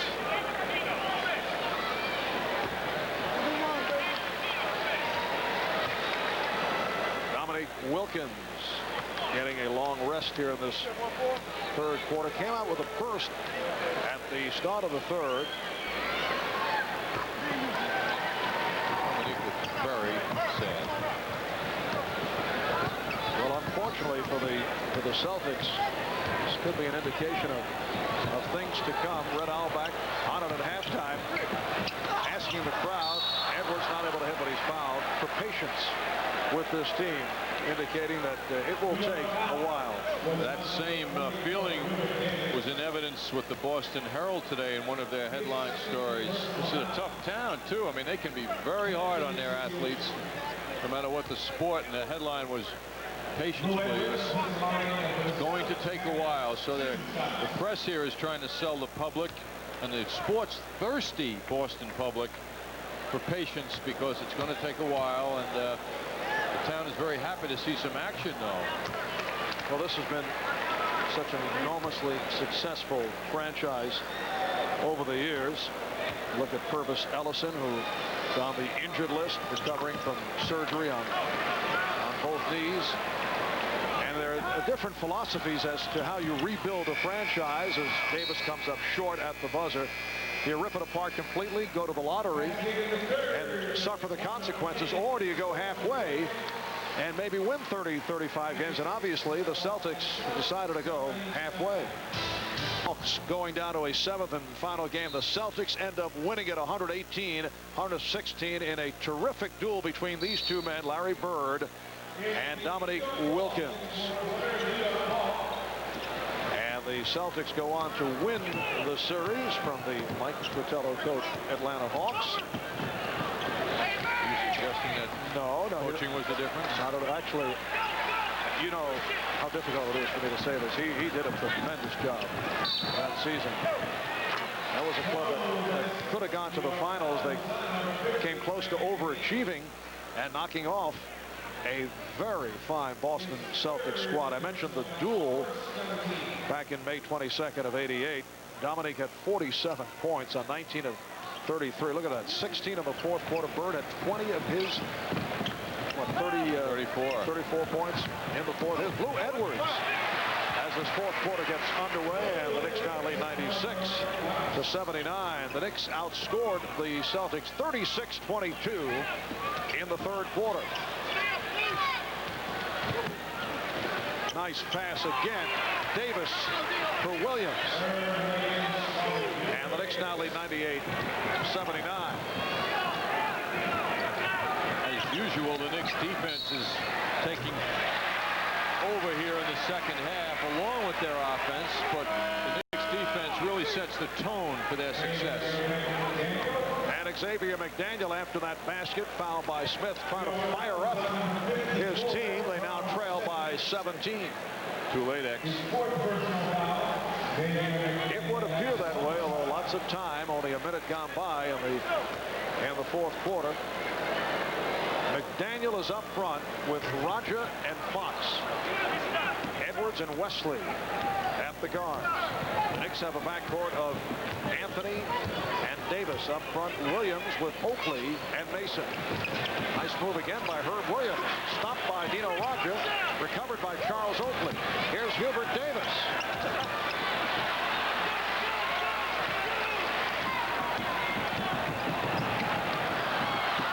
pass from Wesley had too much on it. Here comes Mason, trying to go the distance. Draws the foul. Blue Edwards reaching in. Oh, Charles Oakley firing the ball at the official, Paul Wonderlich, who did not appreciate it. He won't forget it, that's for sure. As Anthony Mason proves once again, he can run or outrun just about anybody on the court with the ball.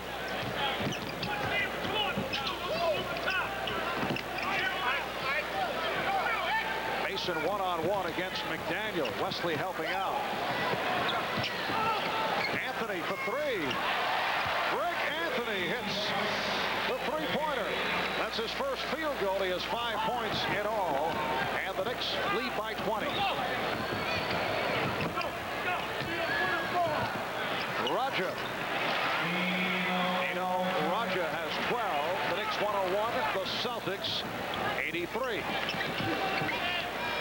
Last season, the Knicks took 4 out of 4 against Boston. Mason. Oakley pops it out. Davis for 3.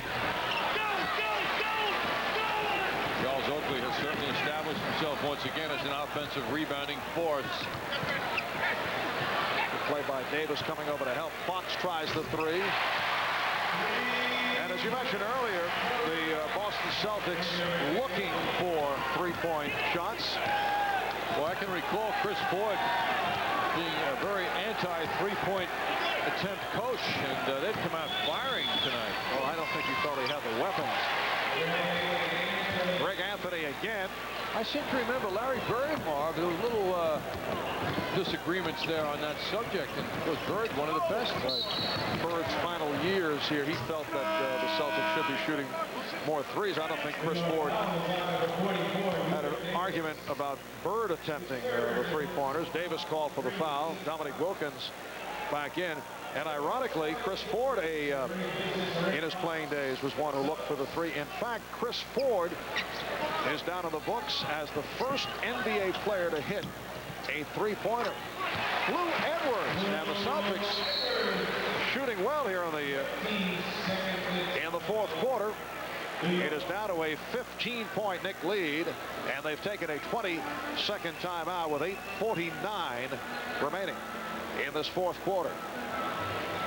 Well, tomorrow at 1 p.m. MSG kicks off the weekend with college football as Cornell takes on Yale right here on MSG Network, the best in the game. You know, Mark, talking about Larry Bird reminds me that Larry Bird is officially still affiliated with the Boston Celtics. He's titled a special assistant, and it's very clear in the media guide. There's number 33 up there. Larry Bird will never be forgotten. He's always a part of this franchise. And it was interesting, too. I didn't realize when Dave Gavitt was taken out of personnel decision-making, I thought he was not with this franchise anymore. But Dave Gavitt is very much with the Boston Celtics as one of the 3 vice chairmen of the board. Celtics are 5 of 5 from the field in this 4th quarter. And it's a charge on Anthony. Played well by Wesley. Well, Patrick Ewing will check back in. This one is not quite in the books. Well, Patrick Ewing inserted for Herb Williams. Pat Riley knows also that his team has off until Tuesday, so he can push his guys a little bit. The Celtics face the Indiana Pacers tomorrow night. Edwards. And the Boston Celtics have come roaring back here in the 4th quarter, down by as many as 21. It's now a 13-point Knick lead. Crowd getting back into it. Here's Mason. Strong move by Anthony Mason. That stopped a 9-2 run. Foul called on Edwards. This time it's an offensive foul drawn by Greg Anthony. Lou Edwards running up court, stopped short. Greg Anthony was right next to him. The official ruled that the foul was on Edwards for moving into Anthony. Very tough call by an official, though. That was tight.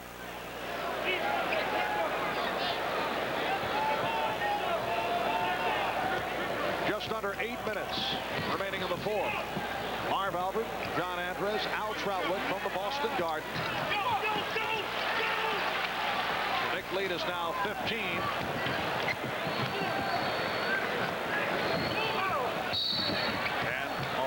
Called on Anthony Mason. Right here, let's check in with Mike Crispino for this update.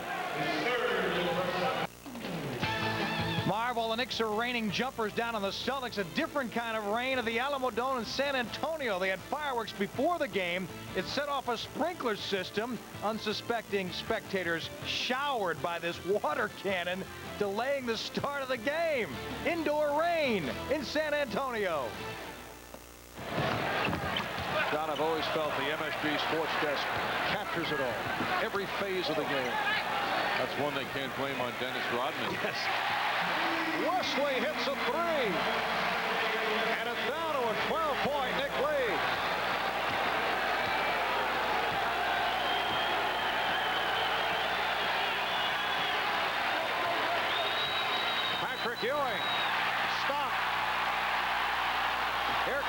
McDaniel.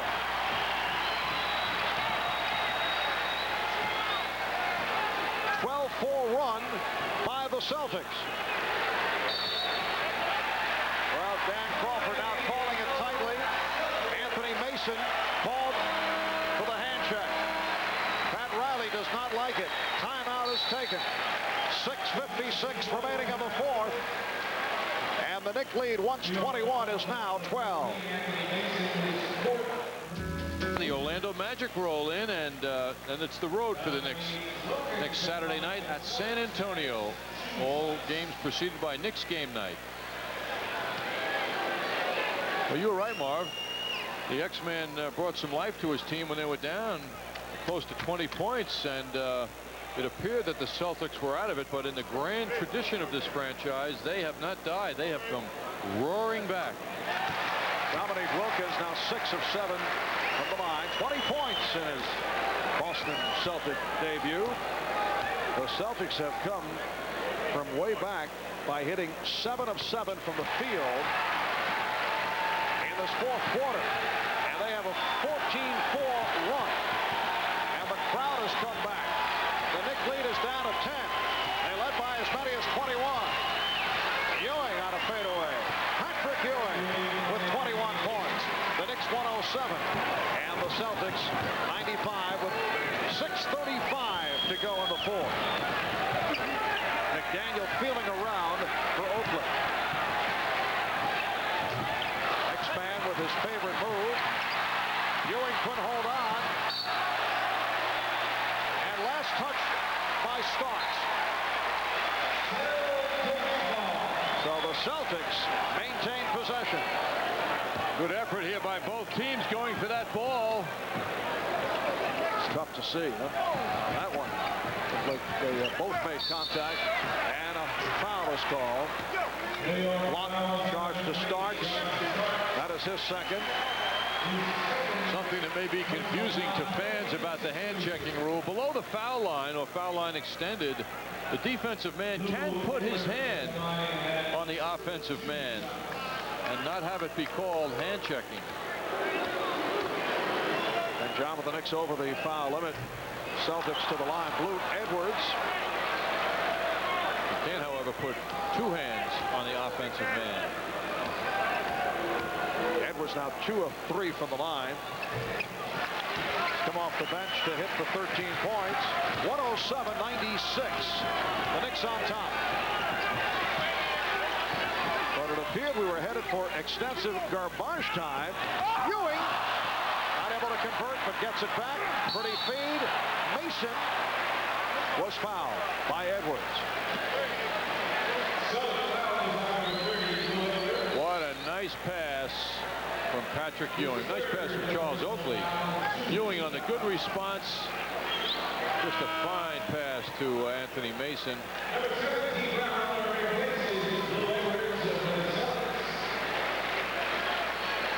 And Blue Edwards sitting down, and Celtic trainer Ed Lacerte checking him out.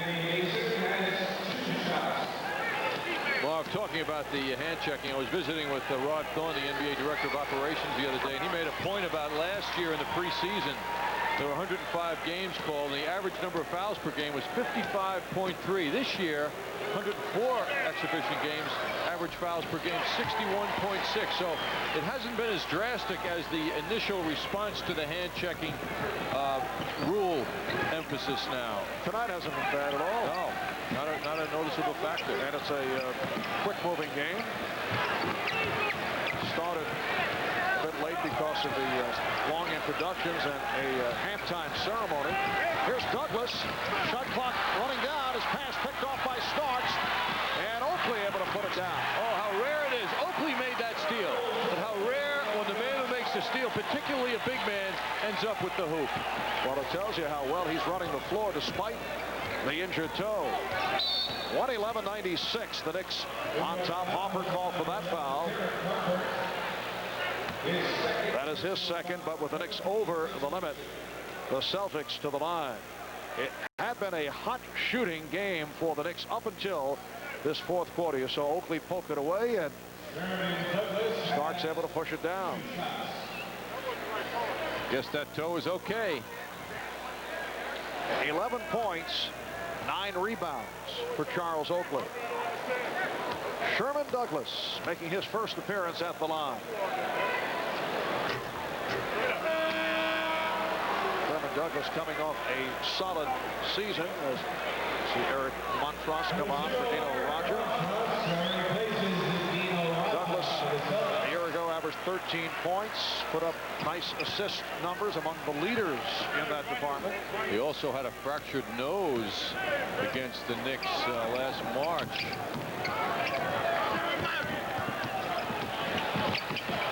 Hopper's pass may have been intended for Starks, but Ewing got on the way. We're coming up on 5 minutes remaining in this fourth quarter. Illegal pick. It's called on Montross. That is his 5th.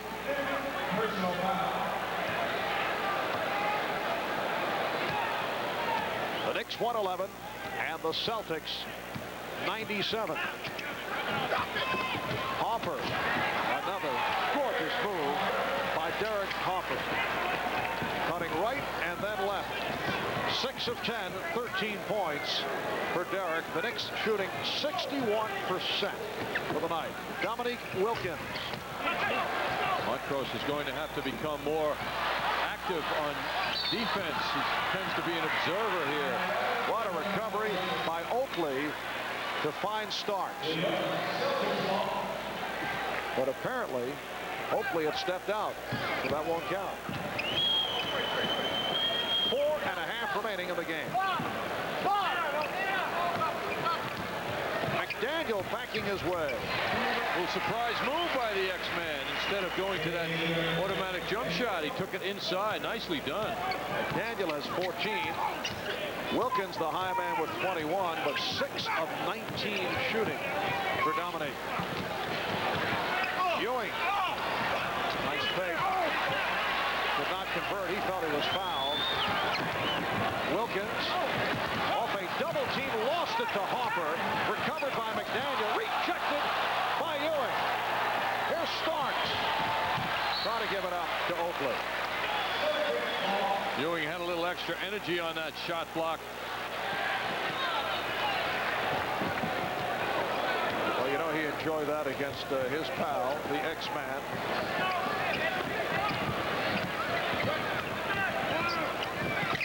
Douglas.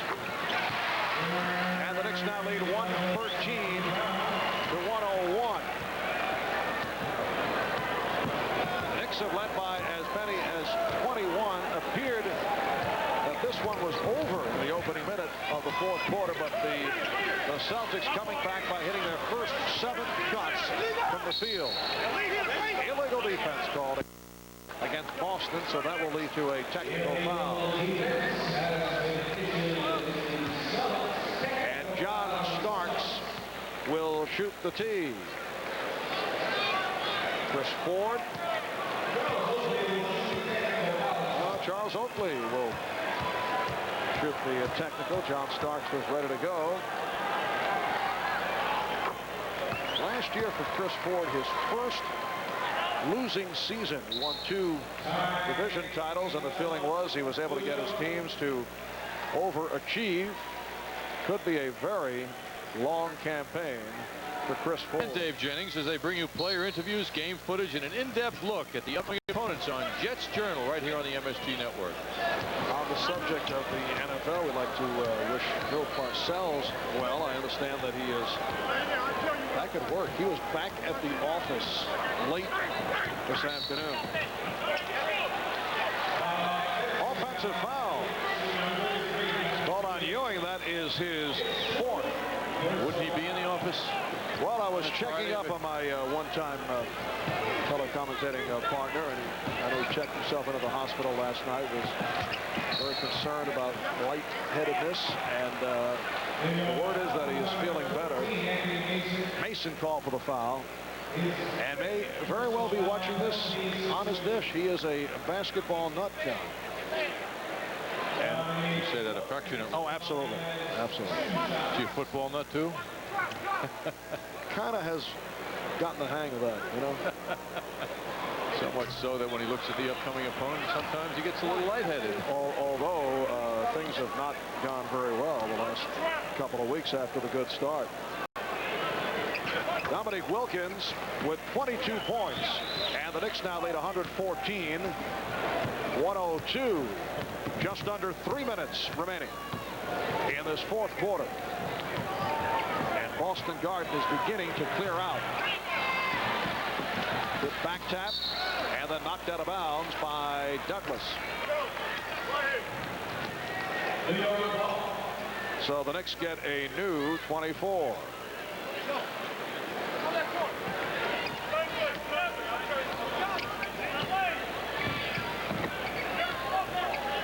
Knicks getting an outstanding all-around effort tonight from Charles Smith, who was able to take the ball to the hoop with authority.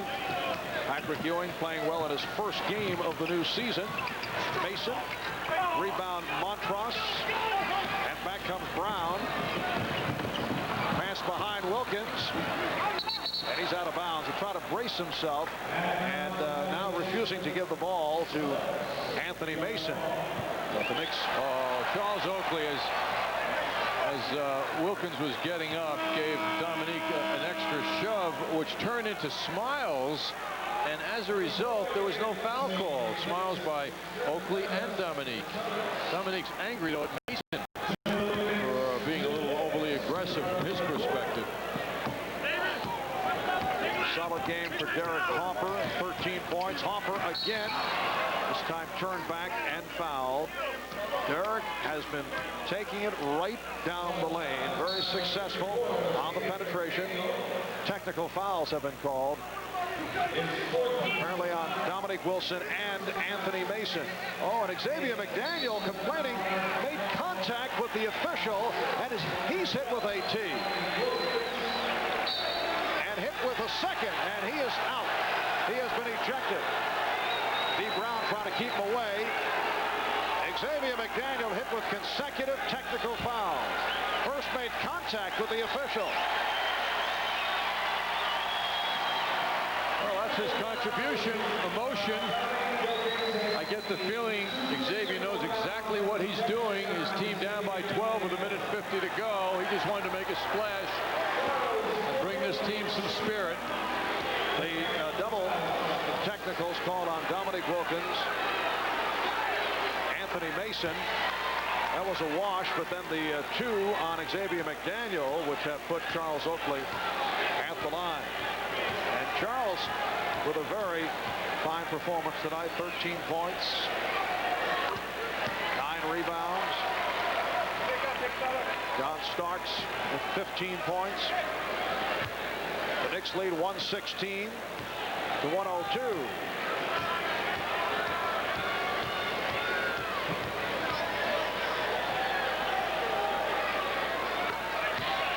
Charles Oakley doing everything right, taking his time, lining up the shot, deep breath, nice follow through, and he got in the groove at the line.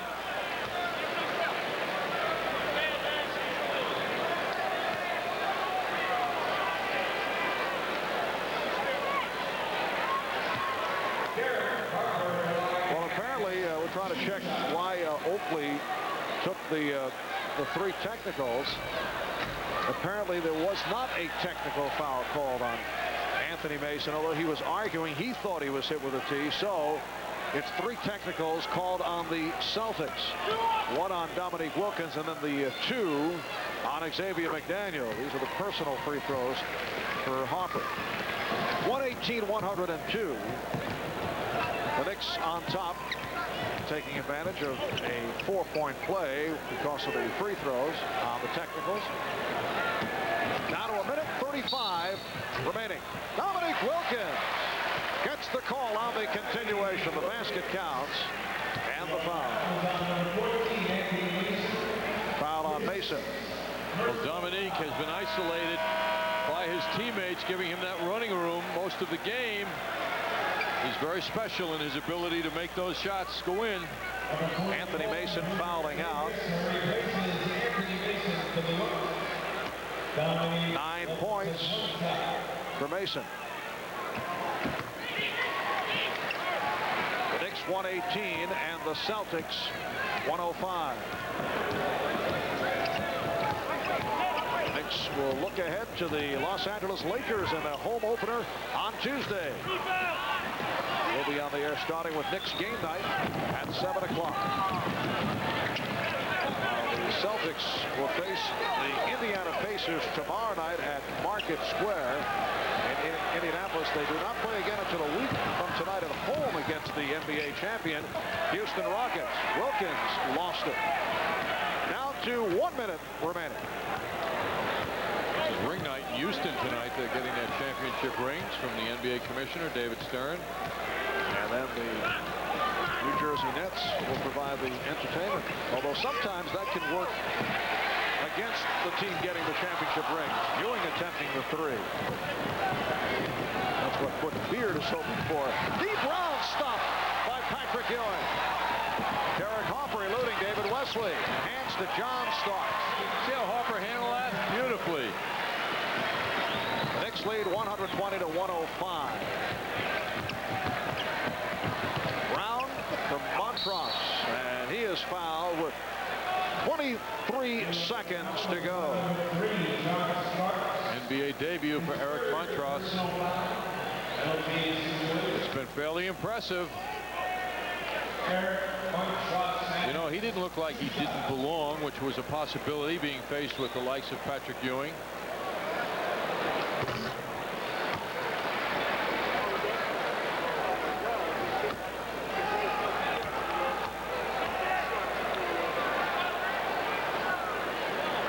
You feel like calling that attention, Marv, you know? I'm sure if I call attention to you, you'd hit those heels, wouldn't you? No question. Army guy. 9 points, 9 rebounds for Montross. And you see the time running down. And again, the Knick portion of the crowd applauding the effort. A very impressive opening performance for the New York Knicks. They've defeated the Boston Celtics 120 to 107. Stay with us here on MSG. The post-game show is coming up. Al Troutwig on hand. I'm told we'll hear the Johnny Hoops predictions for the upcoming season. But that's Marjon, 1 game in already. You have an advantage. The Knicks defeating the Celtics. We'll still accept the prognostications. And they'll be right on, Marv. Oh, yes, as always. Final again, Knicks 120 and the Celtics 107. We'll be back with our postgame in a moment. 1994-95 season with a win. The offense was clicking. A complete all-around game by Charles Smith. It started early on and it continued till the end of his minutes. Working inside on the dunk, building up early foul trouble on Dino Raja that took the Celtics out of the game early.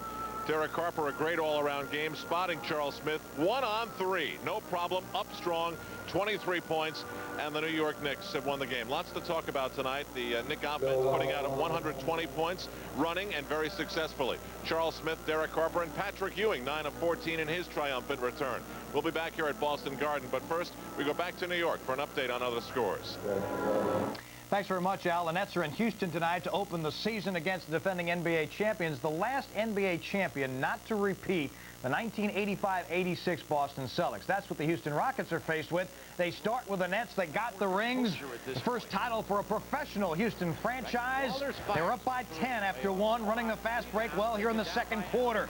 Sam Cassell finding Otis Thorpe, who slammed it down, and Butch Beard's team able to hang in, however. Go downtown there to your meat and potatoes guy, Derek Coleman. Beats his man to the hole. They were down by 7 at halftime, 48-41. It's now 59-54 Houston in the third quarter. The more things change, the more they remain the same. At least that's the way it seems to be with the Washington Bullets. They finally kick Wes Unseld upstairs. Jim Lanham takes over. They don't play a lick of defense all preseason. However, they lead the Orlando Magic right now with 1 minute remaining in Landover, 105 to 103. So maybe things are actually changing. 12 games overall tonight to open the NBA season. Here's a look at some of the games in progress right now. Indiana on top of Atlanta, 77-71 as they play in the fourth quarter. Milwaukee by 2 over the Sixers, 88-86. Other scores, Charlotte and Chicago tied at 63. They're playing in the third quarter. The Lakers on top of the Detroit Pistons, 77-73, also in the third quarter.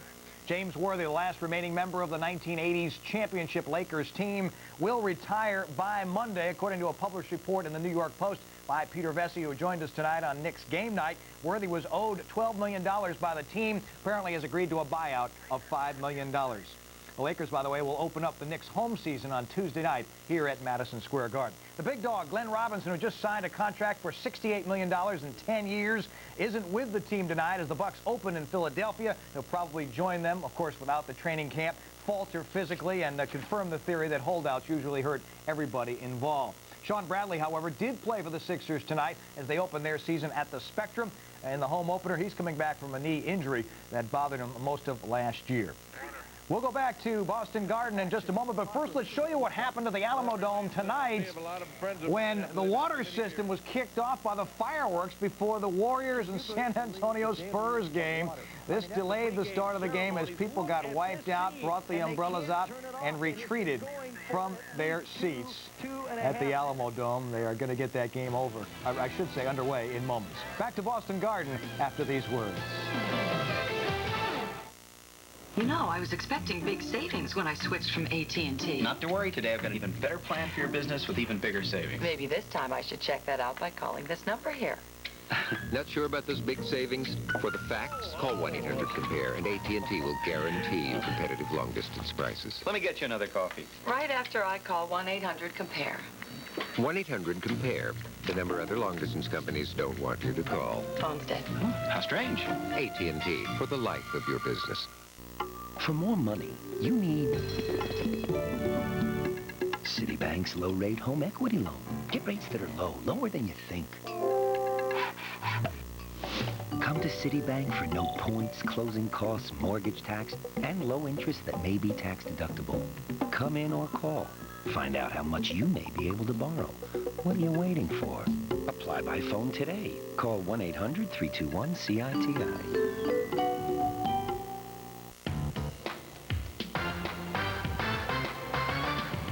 Today's term is give and go. Now this is a give and go. This is a gift. Different thing. Giving a gift? How about a Fuji DL550 zoom or a Fuji Discovery 90? And nothing's more colorful than prints made with Fuji film. Nobody beats the Wiz. You started putting money away for my college when I was little, right? Smartest thing I ever did. I guess I gotta start thinking about stuff like that. I'll talk to my guy, Payne Weber. He got you through college. Broker? Do I want to be in stocks right now? I thought the same thing when I started saving for you. But he showed me if I was looking long-term, the only place to be is in the market. And he'll know that's what I'm looking for. He'll know. Because he'll ask. If you've got business in Washington, you have two choices. You can take the shuttle, or you can fly. Metroliner, the smarter shuttle. Now that you've been updated, we welcome you back to Boston Garden, the last opening night in the history of this place, and it'll be a night that Charles Smith remembers fondly because it was all working. Charles had the entire repertoire out on the floor for the Knicks tonight, 23 points, inside, outside, rebounding as well, and he joins us now here on the parquet of Boston Garden. Charles, this is one of the best complete all-around games I think I've seen you play as a member of the Knicks. Do you put it as high on your list as I do? Well, it was a good game. You know, if I can just stay healthy, you know, and stay on top of my left knee all year and have the flexibility that I need and the joint, I'll be fine. I just have to stay on top of it. Talk to me about the offensive philosophy that this team brings to game one of the season. It certainly looks as though diversification in terms of focus and not just Patrick all the time is going to benefit you and give the offense a different look. Right. You know, we said that going into the season that we're going to try to run. We're going to try to get out on the floor and get as many layups as possible, you know, center the ball and just try to run. If that doesn't work, we'll then go to the post. We'll do some other things. And that's what we're trying to do. If we can continue to just push the ball and get it up the floor and everybody do the things that they're supposed to do, we'll get some easy buckets. And we're going to continue to try to do that. It's an intangible, as you and I spoke about during the break, but I sensed an enormous amount of self-confidence with this team. There's maybe a little bit of a fuller feeling in the chest? You've achieved so much together. You've been through so much together.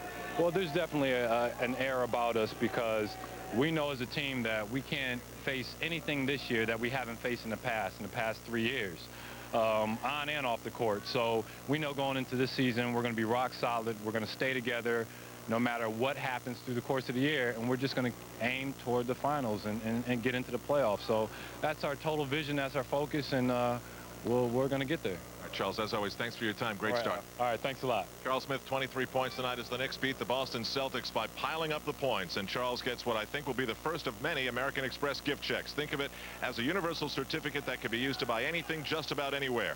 Gift checks are available where American Express traveler's checks are sold.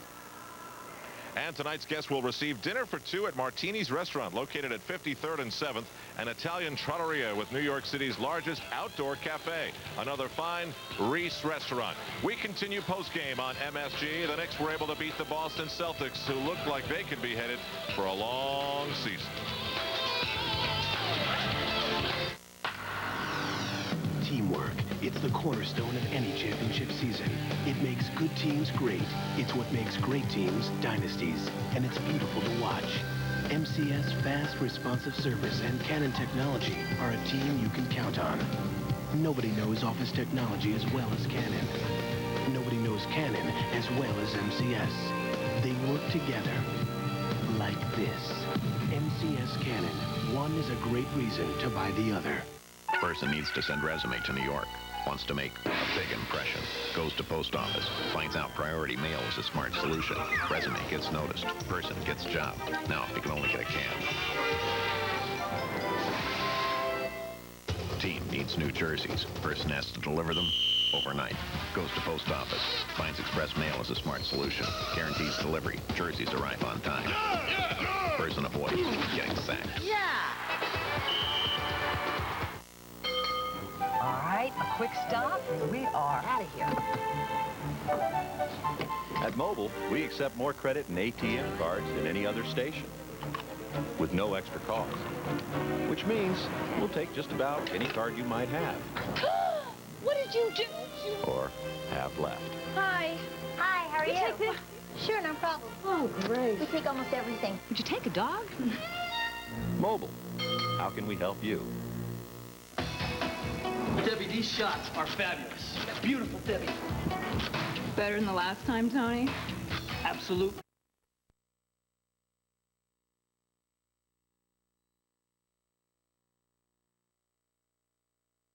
That'll do it for our game coverage. In just a matter of moments, we will have our post-game report here on MSG. But before we go, a look at the leading scorer summary, which is brought to you by Eagle, your Tri-State Jeep and Eagle dealers. There's only one Jeep, and it's only at your Tri-State Jeep and Eagle dealers. Charles Smith, we spoke about his numbers, 23 points, 10 of 14.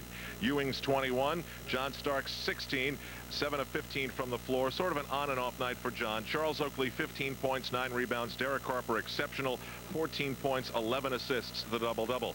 Dominique Wilkins, 25 for Boston. He shot 7 of 20. Didn't seem comfortable. Xavier McDaniel gave the Celtics a fourth-quarter spark off the bench, but was ejected, finishing with 14 for the Boston Celtics. D. Brown, 14 points.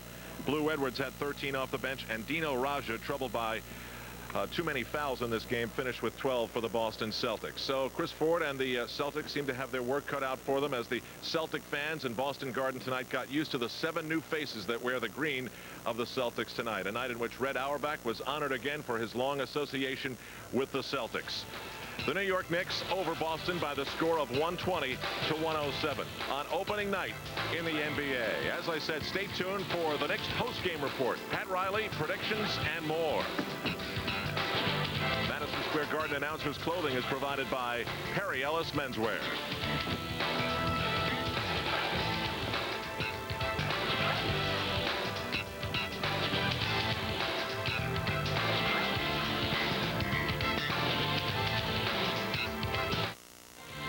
New York Knicks basketball has been brought to you by Ice Draft.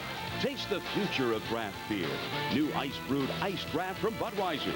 Buy Head & Shoulders and Head & Shoulders Dry Scalp.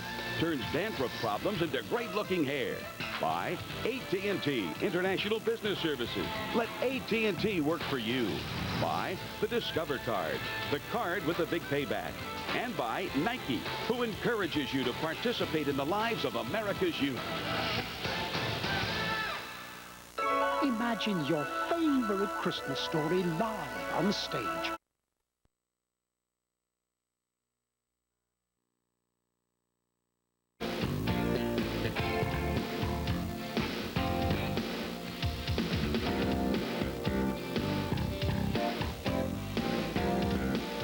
New look for the Knicks post-game report as we welcome you back live to Boston Garden in Boston, Massachusetts. Sold out tonight, many Knicks fans in attendance, and we're about to hear from Pat Riley, who certainly has to like the new look of the Knicks offense. He had to like Charles Smith.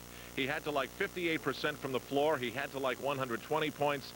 He probably didn't like the fact that the Knicks were out-rebounded and that their defense gave up 107 points. Nonetheless, a Knick win, a Celtic loss, and that has to always feel good to Pat Riley, who met the media moments ago. It was just a good night, good win for us. I thought Charles Smith played well. And I thought Oak got his head under the rim and got back to what we want from him and what we need. And got great guard play, I thought, for the most part, from all four guards. It seems because even with times they came down and made a little bit of run, they never really were in trouble in terms of controlling the game. Well, you know, in the first half, I thought it was, you know, I mean, it could have been anybody's game because we shot 66%, and that's, you know, fool's gold, and we're only ahead by 5. We missed a lot of free throws, but, you know, we opened it up in the third quarter and played extremely well. We just basically held them off. Were you shooting well, or they didn't give you easy shots? No, we shot the ball well, but we were getting layups, and we were 10 out of 11 in the first half on the break. You know, so we're running the ball well, but we have to put both ends of the court together. Otherwise, some night you're going to get beat in a running game, and that's not who we are. Do you think the total amount of points for you guys tonight is a harbinger of things to come? I don't think so. I think that's a little bit high.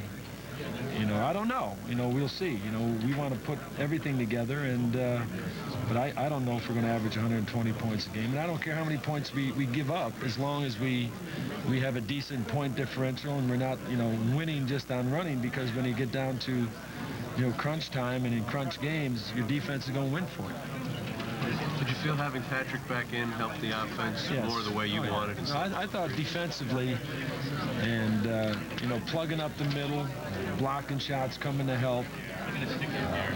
You know, and also playing, I think, without him in preseason and, you know, featuring Charles Smith a little bit more and John and Mace. You know, Pat doesn't have to feel the pressure of always being the guy to go to. And, you know, when you need a big bucket somewhere, then you got him as an option too. So we want to balance this out a little bit more this year. Do you think Derek felt starting off right from the get-go to establish himself, establish his new year, and he's here with him? He's playing well. He's playing well. You know, Derek committed himself, you know, the day after we lost Game 7. You know, he has a resolve unlike anybody, you know, I've seen in a long time. I mean, he fits right in with Pat and with Oak, and he's just got a resolve, you know, about this whole thing. So he's showing that throughout training camp. Yeah, but at least. Well, Pat Riley said it was a good night. I thought the Knicks showed extreme self-confidence tonight, and that led to great control. Patrick Ewing returned, didn't force it. John Starks didn't have the touch at times, didn't force it. All around, the Knicks never lost control of this game, even when the Celtics made it a 10-point game in the fourth. They win it big, and Patrick is back. Predictions with John in a moment. Watch the Breeders' Cup this Saturday. Tune in and see trainer Shug McGahee and Lure, one of the best turf horses of all time, go for